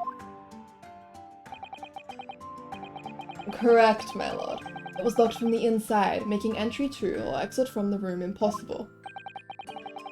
Strychnine? Now, I'm worried that my memory is wrong here.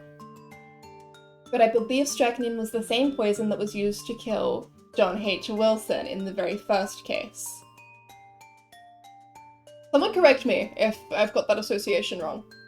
I know that we've had strychnine before. It was not? Okay, thank you. What was that then? Was strychnine more recent? It was Cura. Where have I had strychnine? Thank you, beloveds. It's actually been ages. Oh, Curare? Japanese, okay.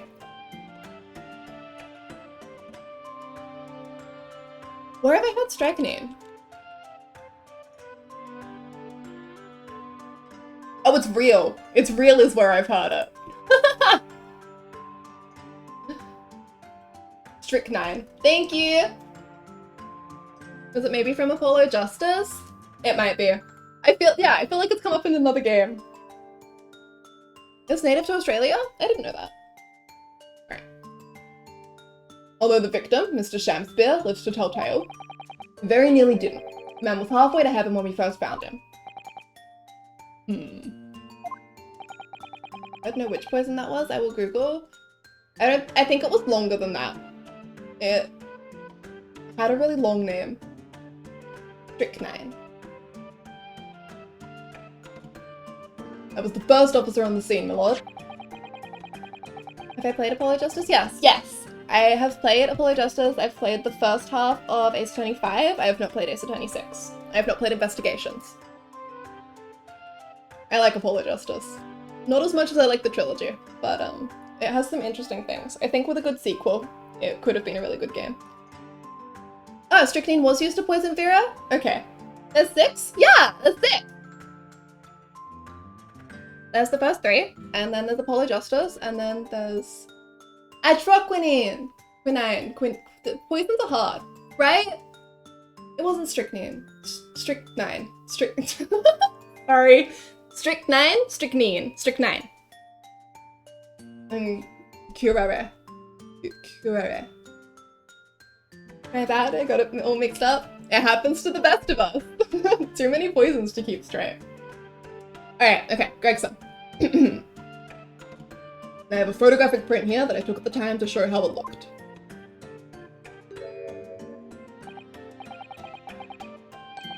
Yes, a chilling scene indeed. The man looks very much deceased.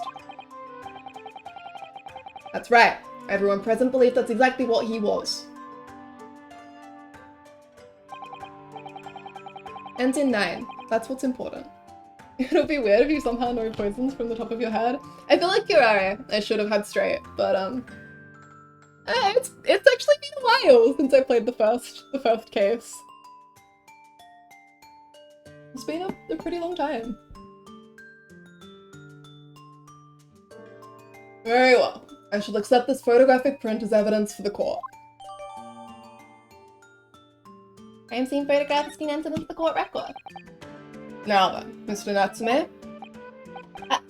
Yes? Yes?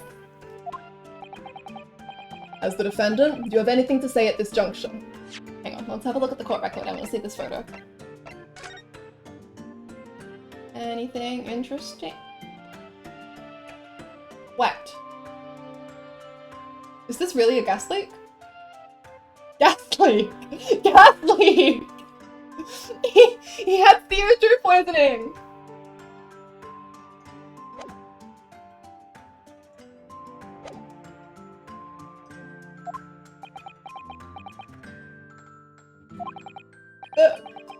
They're haunted! Haunted by evil spirits. Good gracious! What's haunted? My lodgings! There's been a whole series of strange happenings in my lodgings! The tenant before me died in mysterious circumstances. A woman was stabbed by no one on the street outside. My neighbor was poisoned, and me? What about me? Nearly been killed countless times. Ace Attorney would like to warn you about the dangers of carbon monoxide poisoning. killed Mr. Natsume. How? Even on that fateful night it happened. When I returned from Mr. Shamspeare's room, I lit my gas stove and climbed into bed, but before long, the stove went out. Somebody tried to kill me! Must always extinguish all fires before retiring for the night, Mr. Natsume. This is one really long public service announcement. It feels a little bit like it. It's so cold. My runny nose would freeze. Point is, I didn't poison my neighbor. Oh, why am I being accused of this? Why is my existence so cursed? Thank you, witnesses. I believe I have a reasonably clear picture of events. If I could raise one more point, my lord. One more conclusive point. You know the PDHP assignments where your cohort would do the weirdest presentations? That's this. You are speaking private school right now. This is not a language I know. Conclusive?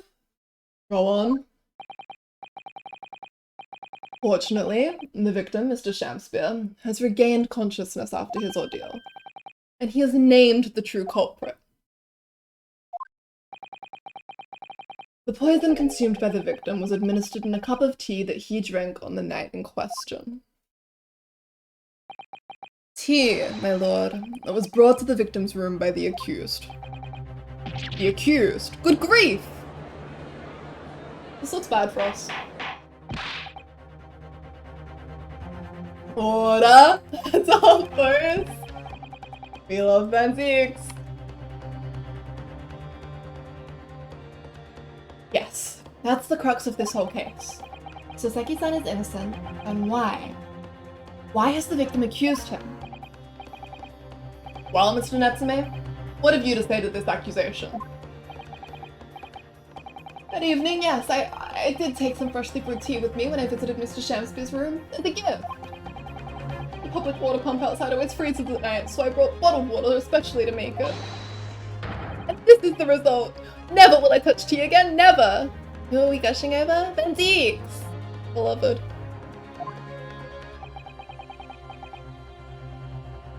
The public pump was frozen, you say? That's not information we've heard before. That will do, thank you. Now, according to our laws, the defense must have the opportunity to cross-examine witnesses at least once. Therefore, I call upon these witnesses now for a formal testimony. I presume the prosecution has no objection? None whatsoever, my lord. Good. And you will give your account of events on the night in question to the court now. Yes! Yes, my lord! Speaks my love. I love when we get double witnesses. I love the pursuit function. It was around 9 o'clock that evening when I visited my neighbor, and I took some tea with me as a gift. We had a heated literary debate over a nice hot drink, after which I went back to my room at around 11. Oh, my tea was completely harmless! He couldn't have locked the door behind me otherwise, could he? Strychnine takes some time to have an effect on the body. People don't keel over immediately after taking it. The victim would have been perfectly able to lock the door after his guest left. The argument still stands. Uh-oh. Yes, I see. It all seems relatively straightforward. There's no motive. Excuse me, but that testimony does raise one rather crucial point, I think. Mr. Natsume claims his tea to have been harmless. Presumably, though, the teacups have been examined for traces of the poison, haven't they? Moonman said the victim arrived home around 9 PM. Noted. Why didn't I think of that? Well, as it happens, no. We haven't been able to. Did I hear you correctly, Inspector? Scotland Yard has failed to examine the suspect's substance. How could you have overlooked something so important? Isn't that the first thing you should have done? My learned Nipponese friend is falsely incensed. The inspector said Scotland Yard was unable to examine the tea. Not that it was overlooked. Yeah, we just assumed. Listen, Sunshine. We see the teacup, we see the body. Body's not dead, doesn't matter. He's been poisoned. No need to look any further into it. Unable. Why? Simple enough. There was none left. Not a drop. Someone must have been very thirsty indeed. The teacup shot him. Enjoy your food, Nautilus.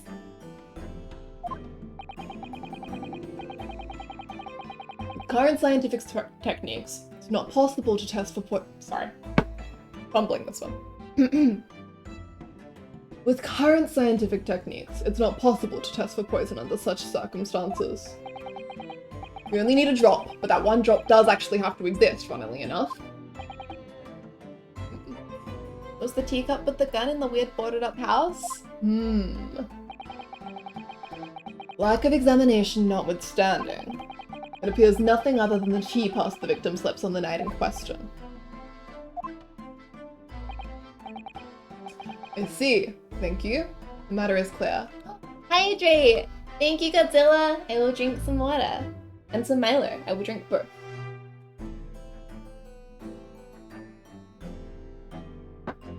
Milo's so good though. Combine? No, I'm just having cold Milo with milk. I could put hot water in for a hot Milo.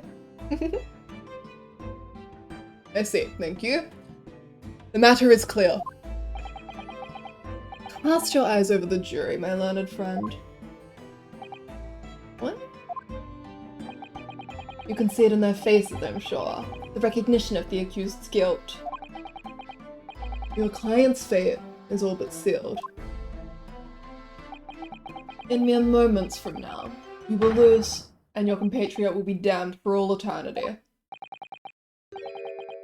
He's right. I can feel all 6 of the jurors looking daggers at me. Stop, please, you're killing Ellie! There's only so many bloomers we are. But I can't let them beat me down. I won't. Counsel for the defense. Proceed with your cross-examination. Yes, my lord.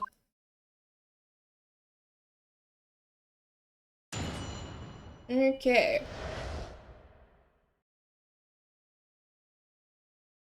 Catastrophic night. So, visit him at around 9. Let's look at our evidence quickly.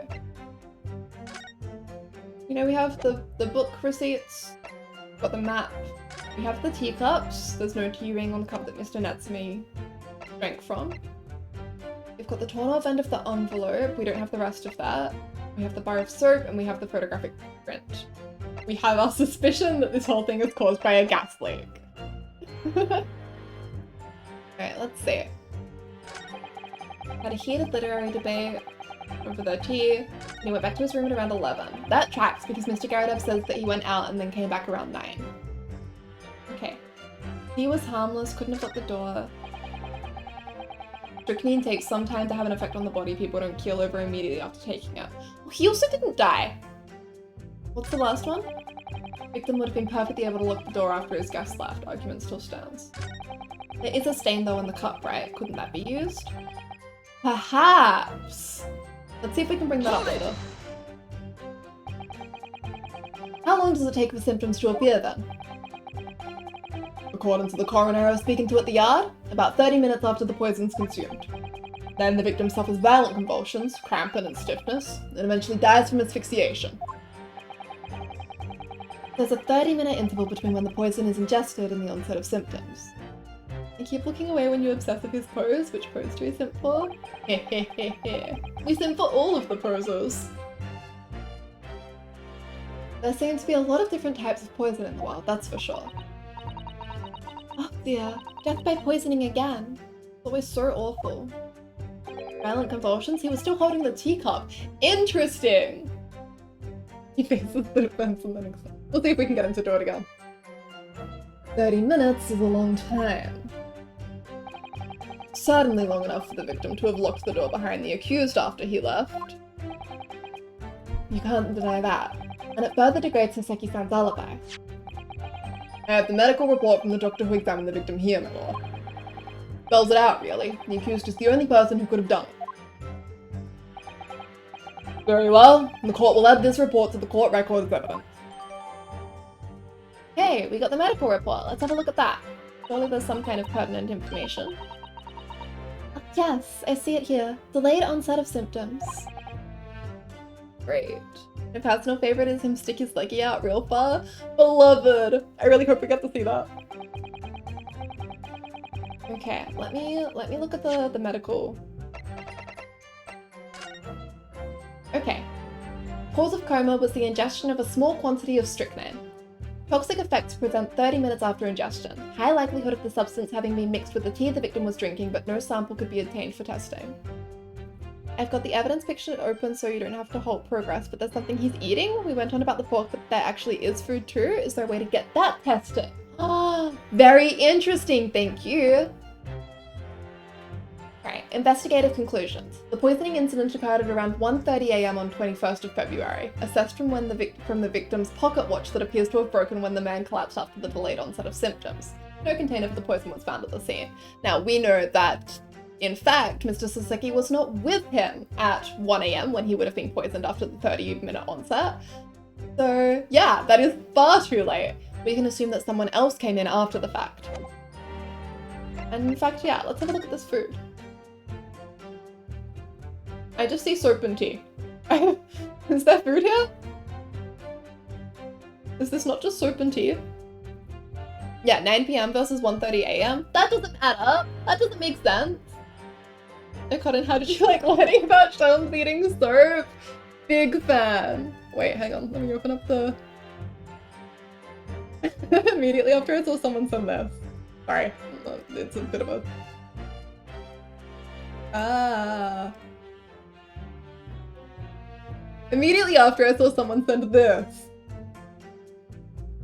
Choms. I love him.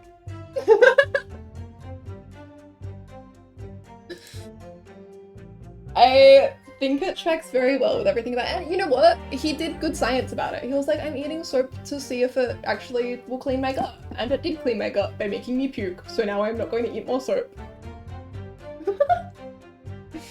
That's my man. He's very clean. Yeah. People are like, oh my god, I wish I had a man who washed his hands. I have a man who washes his tummy. Go Maisie, hi! He would absolutely eat a Tide Pod. Beloved. Okay, anyway. Now, we now have evidence that we can present. I want to present it on... After that, I went back to my room at around 11. Men don't wash their hands? Oh no, what have I been doing? Objection!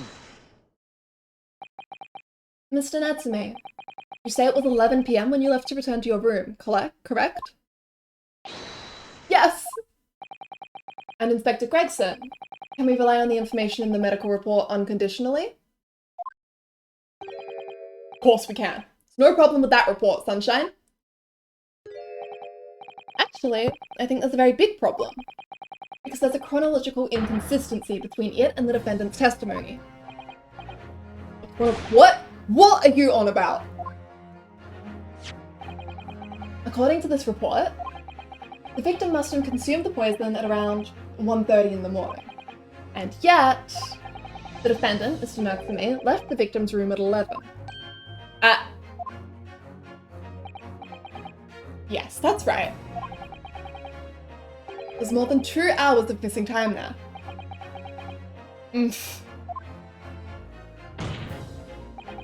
In other words, if there was poison in the tea that Mr. Natsume brought to the victim's room, how could the victim have fallen ill to it 2.5 full hours after the defendant left? Ah! The defense's argument is entirely reasonable. How do you respond, Lord Benzeeks? The ring on the teacup too suggests that it had been sitting there for ages though. Yeah! Don't do it! So don't do it!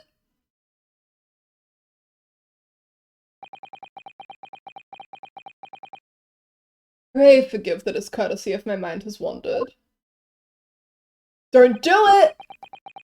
I was considering what cuisine would be best complement the contents of my hallowed chalice this luncheon. Did this man just pour wine in court? Ali, wait a minute. I want you guys, there's an animation for when he sips it, okay? I want you to count how many times he sips it.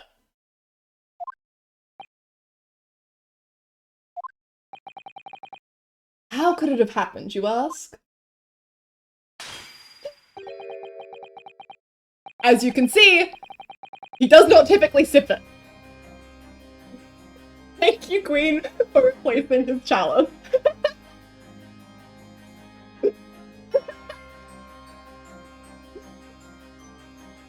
I think my favorite thing about getting to stream Ace Attorney instead of just playing it myself is that not only do I get to have my own first reaction to Van Zeek's breaking his wine glass, but every single time someone sees it for the first time in chat. Beloved. I do hate the shadow illusions, but my Nipponese friend appears to be chasing a phantom idea. A phantom? Google's how to become wine glass? Ali, no! But he goes through a lot. He goes through very many. You'd think the judges would get sick of it after a while. I think they're a little scared of him. Is it so hard to imagine that the victim drank his tea after the accused had left? For example, at the time stated in the medical report, yes, at around 1:30. Between 5 and 10 per day in trial. The real reason why he doesn't represent often, he never gets invited. How does he not cut up his hands? He has steel-coated gloves or something. Also, public intoxication? No, we're in the 1800s, don't worry about it. 1800s, everything's legal. He's got a couple more animations with that I'm excited for you to see. I think my personal favorite is the one where he just throws the whole wine bottle into the like stands, presumably killing people.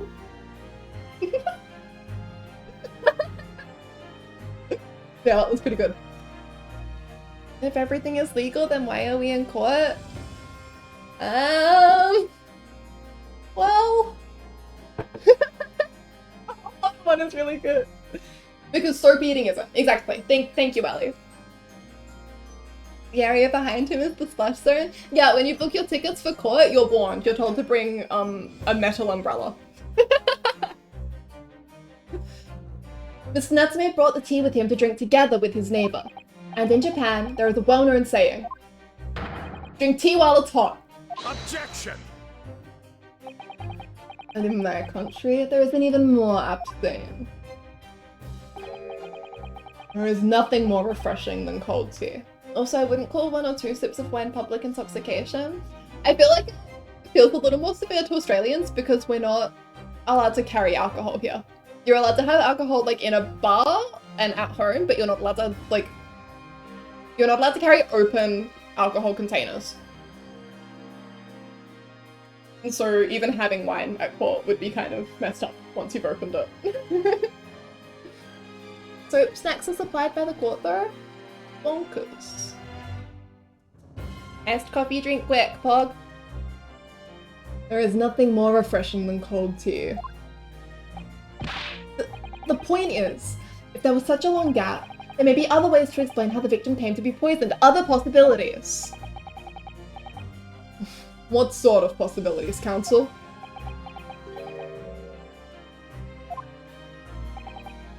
Well, for example, the man could have had another visitor. Another visitor. That's a very bold assertion, my learned friend. From someone who has nothing to substantiate it. Or the victim could have taken the poison of his own volition. You suggest this may have been a suicide. Objection! Mr. Shamspeare has categorically denied suicide.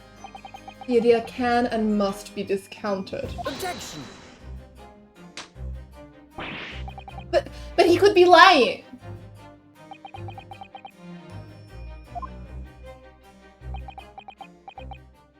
Zeke doesn't even want to dignify that with a response. Oh, this stings a bit. There's something wrong, Lord Van Zieks. I was listening to the sound of the carriage pulling up outside the courtroom. Pray, forgive the discourtesy. Carriage? What carriage? It would seem that the key player in this case has just arrived.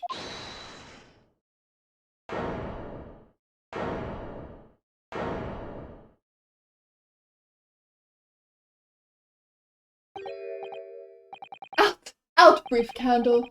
Life's but a walking shadow. A poor player that struts and frets his hour upon the stage, and then is heard no more.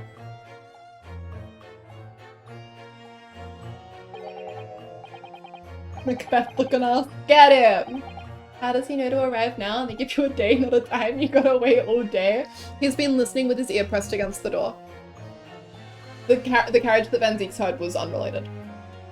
It's a tale told by an idiot, full of sound and theory, signifying nothing.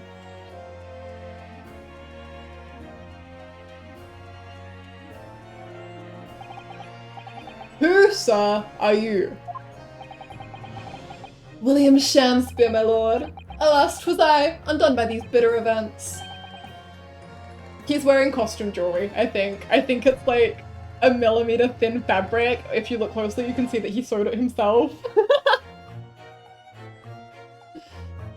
I am the victim.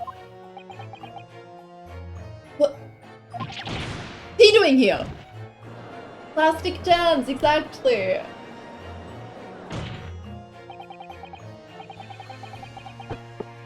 The prosecution seeks to call this gentleman to the stand. With his testimony, my learned friend's futile resistance will be utterly crushed. Yeah, candy jams.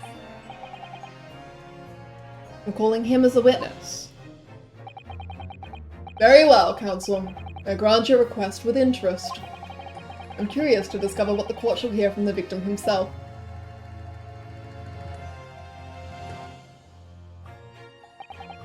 Happy am I, Shakespeare, to regale thee with my tale of woe, my lord. But I don't have the tale. My worst woe. I can regale the court with the tale of my perfect innocence in perfect English. That will do, Mr. Natsume. Let the court now hear from the victim.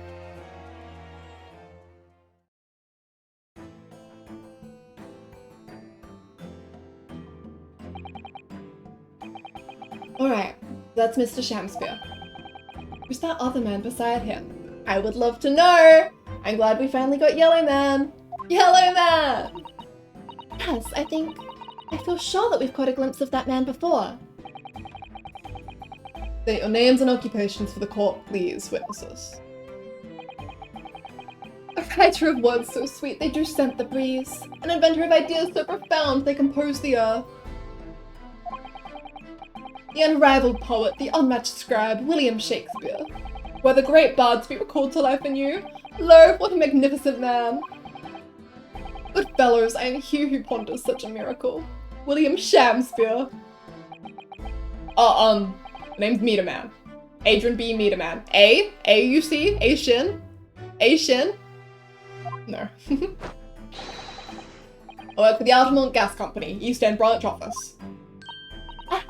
I remember now. It was yesterday on Briar Road. Oh yeah, she's right, it's him. This actually is a case of zero food poisoning, isn't it? I mean, maybe not for the victim, but that's why Natsume's been hallucinating. What's this?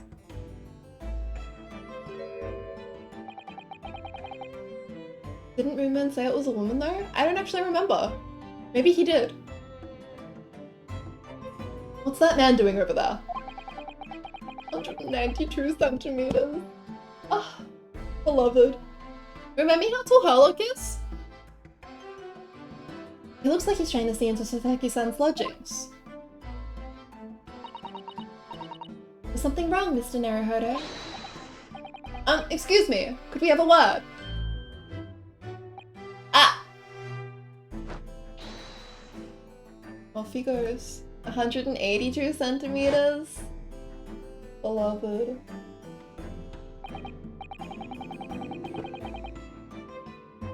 Yes, we spotted him outside Mr. Garredub's house that morning. He's a gas company employee. What does he have to do with that case? Van Zieks is closer to 6'4"? Oh my god. Sir. So, Mr. William Shamspeare, you are the victim in this miserable affair, correct?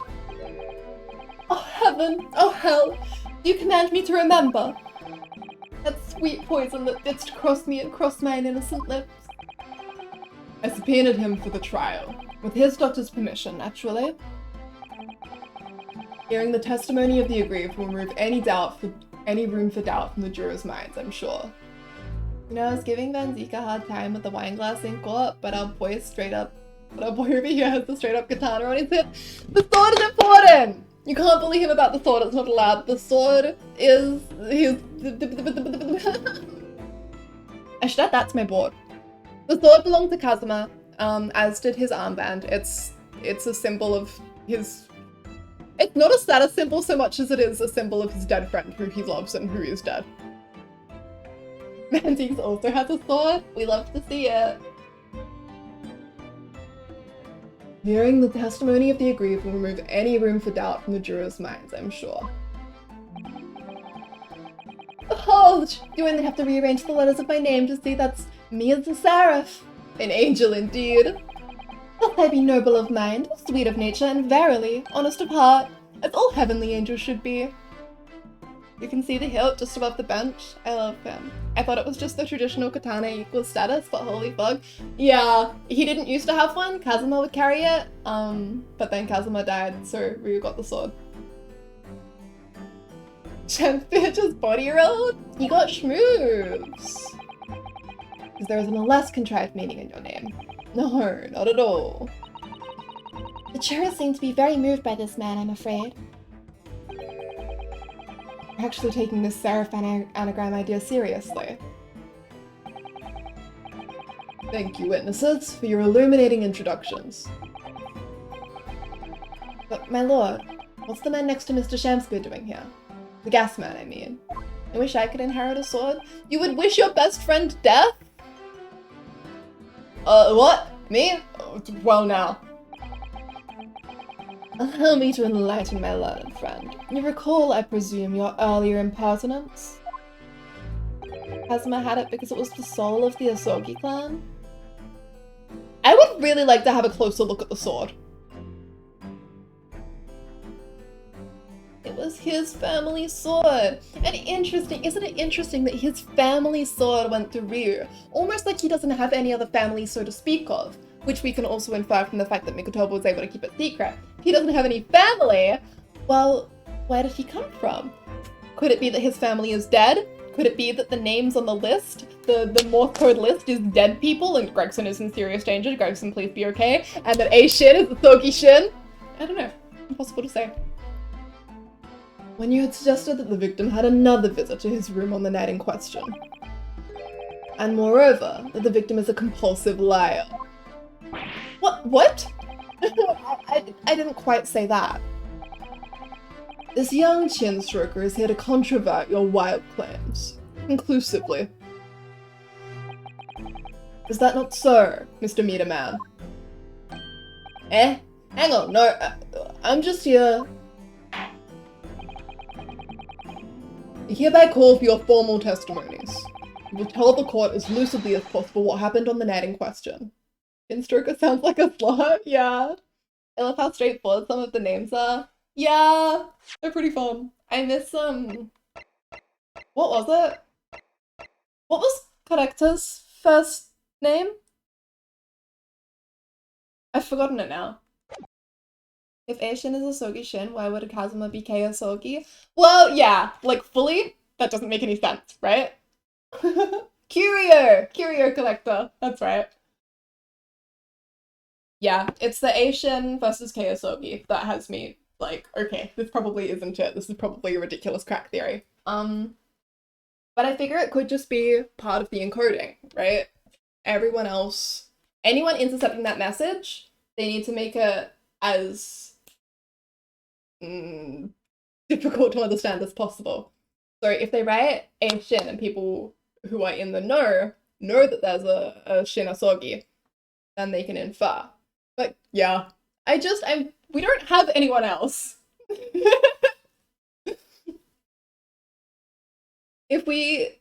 The second another character appears that it fits a Shin, I will be all over that. But right now, I've got nothing.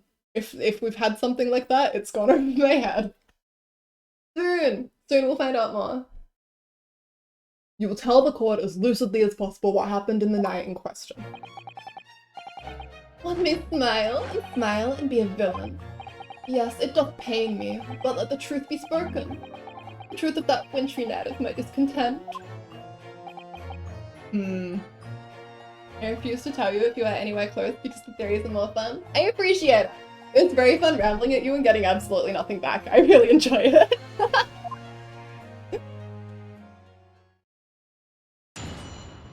Okay, that's it though. Before we start the witness testimony, I might call it here. I got things to do tonight, unfortunately. Ah, never mind, I pressed play. That's fine. We'll call it here. It is in fact 1 AM. Yeah, let me go back here. I want to add a couple of things to my board.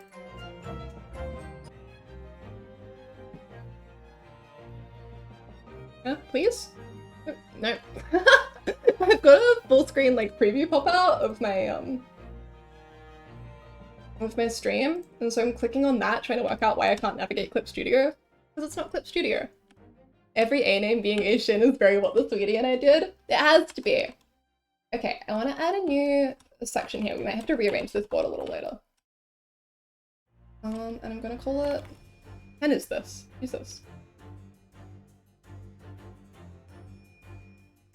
Poisons. Okay, so we had Kira, Roller Brush. Gotta wait till next time. This is like watching soap operas. Yeah. We've had, oh my god, I've already forgotten what it was in the previous case, but we had did they even name it? The new secret poison that was used on Jazai. And then we have, what was it, like this? Strychnine. And then we also have potentially maybe CO2.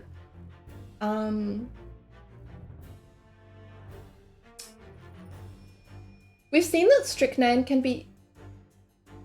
Hang on a second. Something about the disappearing... Oh yeah, the disappearing circle in the soap.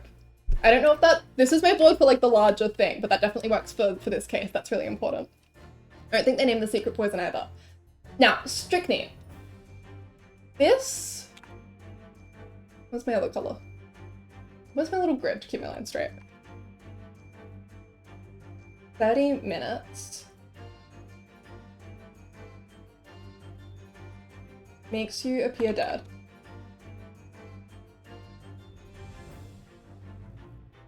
Survivable.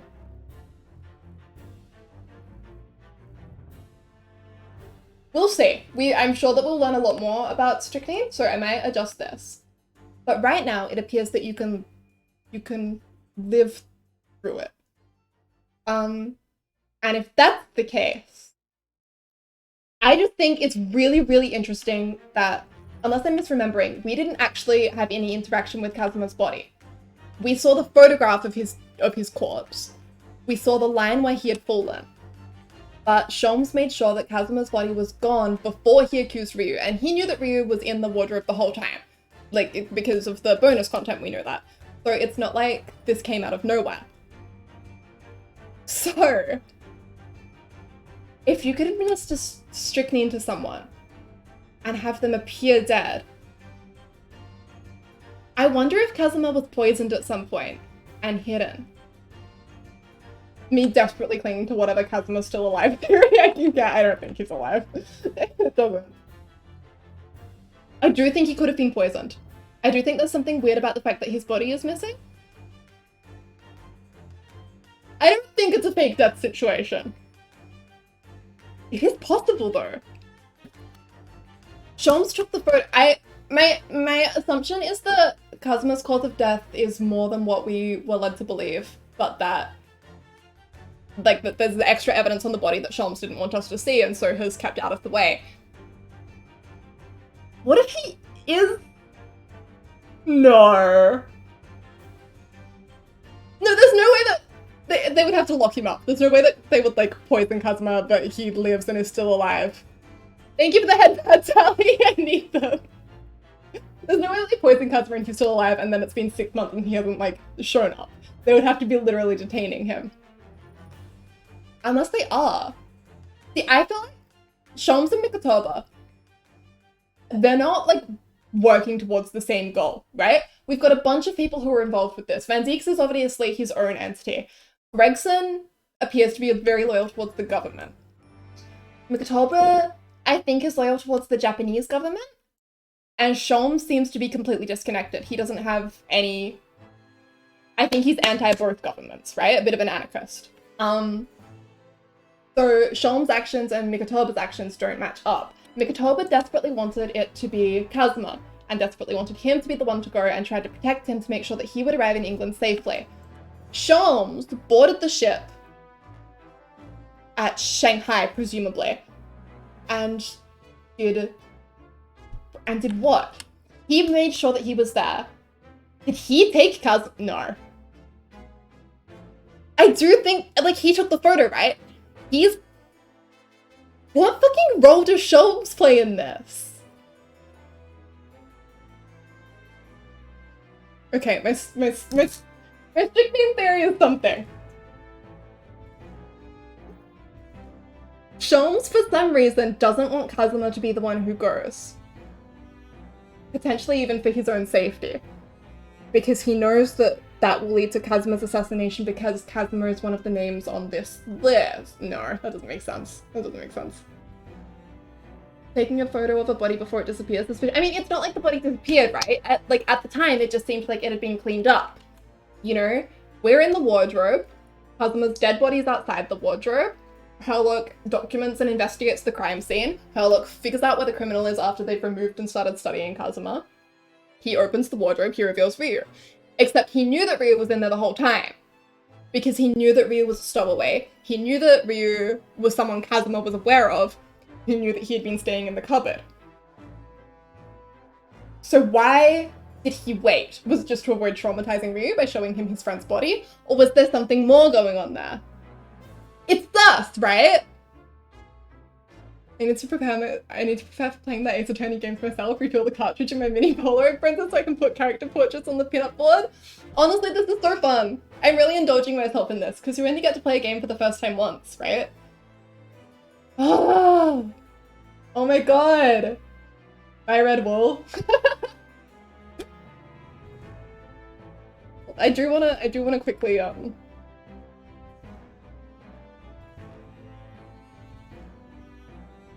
Let me just...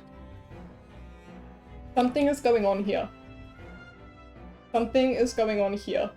I don't understand it. So you're saying you think Sholmes has motives beyond his chaotic gay alignment, I see. Absolutely I do! Sholmes, whose best friend is Wilson, who's dead. Wilson, whose memoirs were what the Hound of the Baskervilles were based off of. Sholmes, who desperately doesn't want whatever secret that was getting out. I don't think he doesn't want it exposed for, like... I think the reason he doesn't want it exposed is that he doesn't want Iris to expose it, right? He's trying to protect her. That's why he won't let her publish The Hound of the Baskervilles. Or, I need to add that! Oh my god. The novel that she wrote. Iris novel, also forbidden.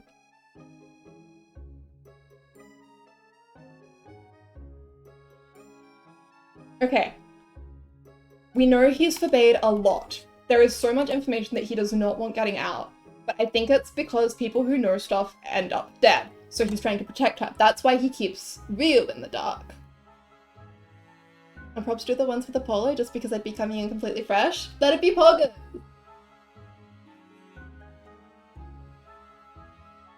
I just don't believe Kazuma was killed by a ballerina. It doesn't make sense. A ballerina with no motive, with just accident. He's way too important for it to be coincidental like that. Something is suspicious about that case.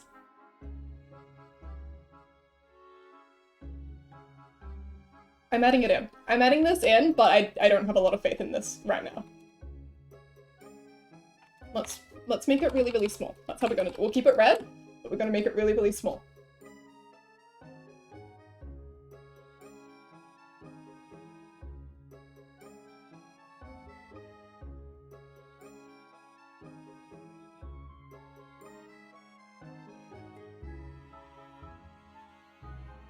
Great, okay. Ballerina is also a very, very hard position to get into. Yeah, so what? They're on this Russian ship, a fleeing prima donna ballerina who's decided she doesn't want to do ballet anymore, just happens to stumble onto Kazuma, loses her cat, whatever. I don't know. Yeah, Hosonaga sent as a bodyguard against assassination. It means that they were expecting Kazuma to run into trouble. They thought that maybe someone would try to assassinate him, which means that there is a motive for assassinating Asogi Kazuma. It wasn't just some ballerina. The question is, was she an assassin? No. No, Sholmes wouldn't have let her... Well, he might have. No, I think that was something else that went on there. Potentially poison. Potentially a different injury. That's why Sholmes had to move the body so that we wouldn't see it, so that we wouldn't discover like some greater, like a stab wound or something. I don't know how he would have gotten the Russian ship to cover that up. Many questions. Many questions. Okay. Anyway, let's save this one out. Big indeed. Okay. Let me have a look on Twitch, see if anyone's live right now. Find someone to raid. Oh my god, Kazuma. Honestly, what the hell?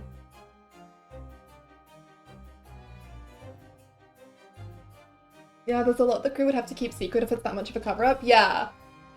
Yeah, that's why I'm leaning away from that, but... If Kazuma was poisoned, and it was sort of a Juliet situation where he's not really dead but appears dead, oh my god, and Juliet, we've got the Shakespeare references, then the crew wouldn't even know. And it's not like they would have had the facilities to test for poison on board the ship. I would like to learn more about strychnine. I would very much like to learn a bit more. We will see what the rest of this case is in store. It might ruin the entire thing. Sorry, I'm still just looking through for people to raid.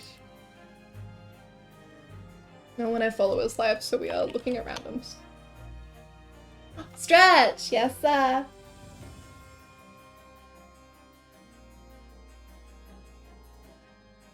Big stretch, thank you.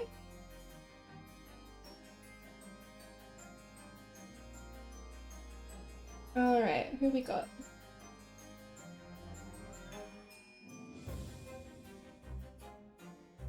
Thank you guys so much for bearing with me. This is honestly so fun to experience with everyone. It's really fun theorizing. Having the time of my life.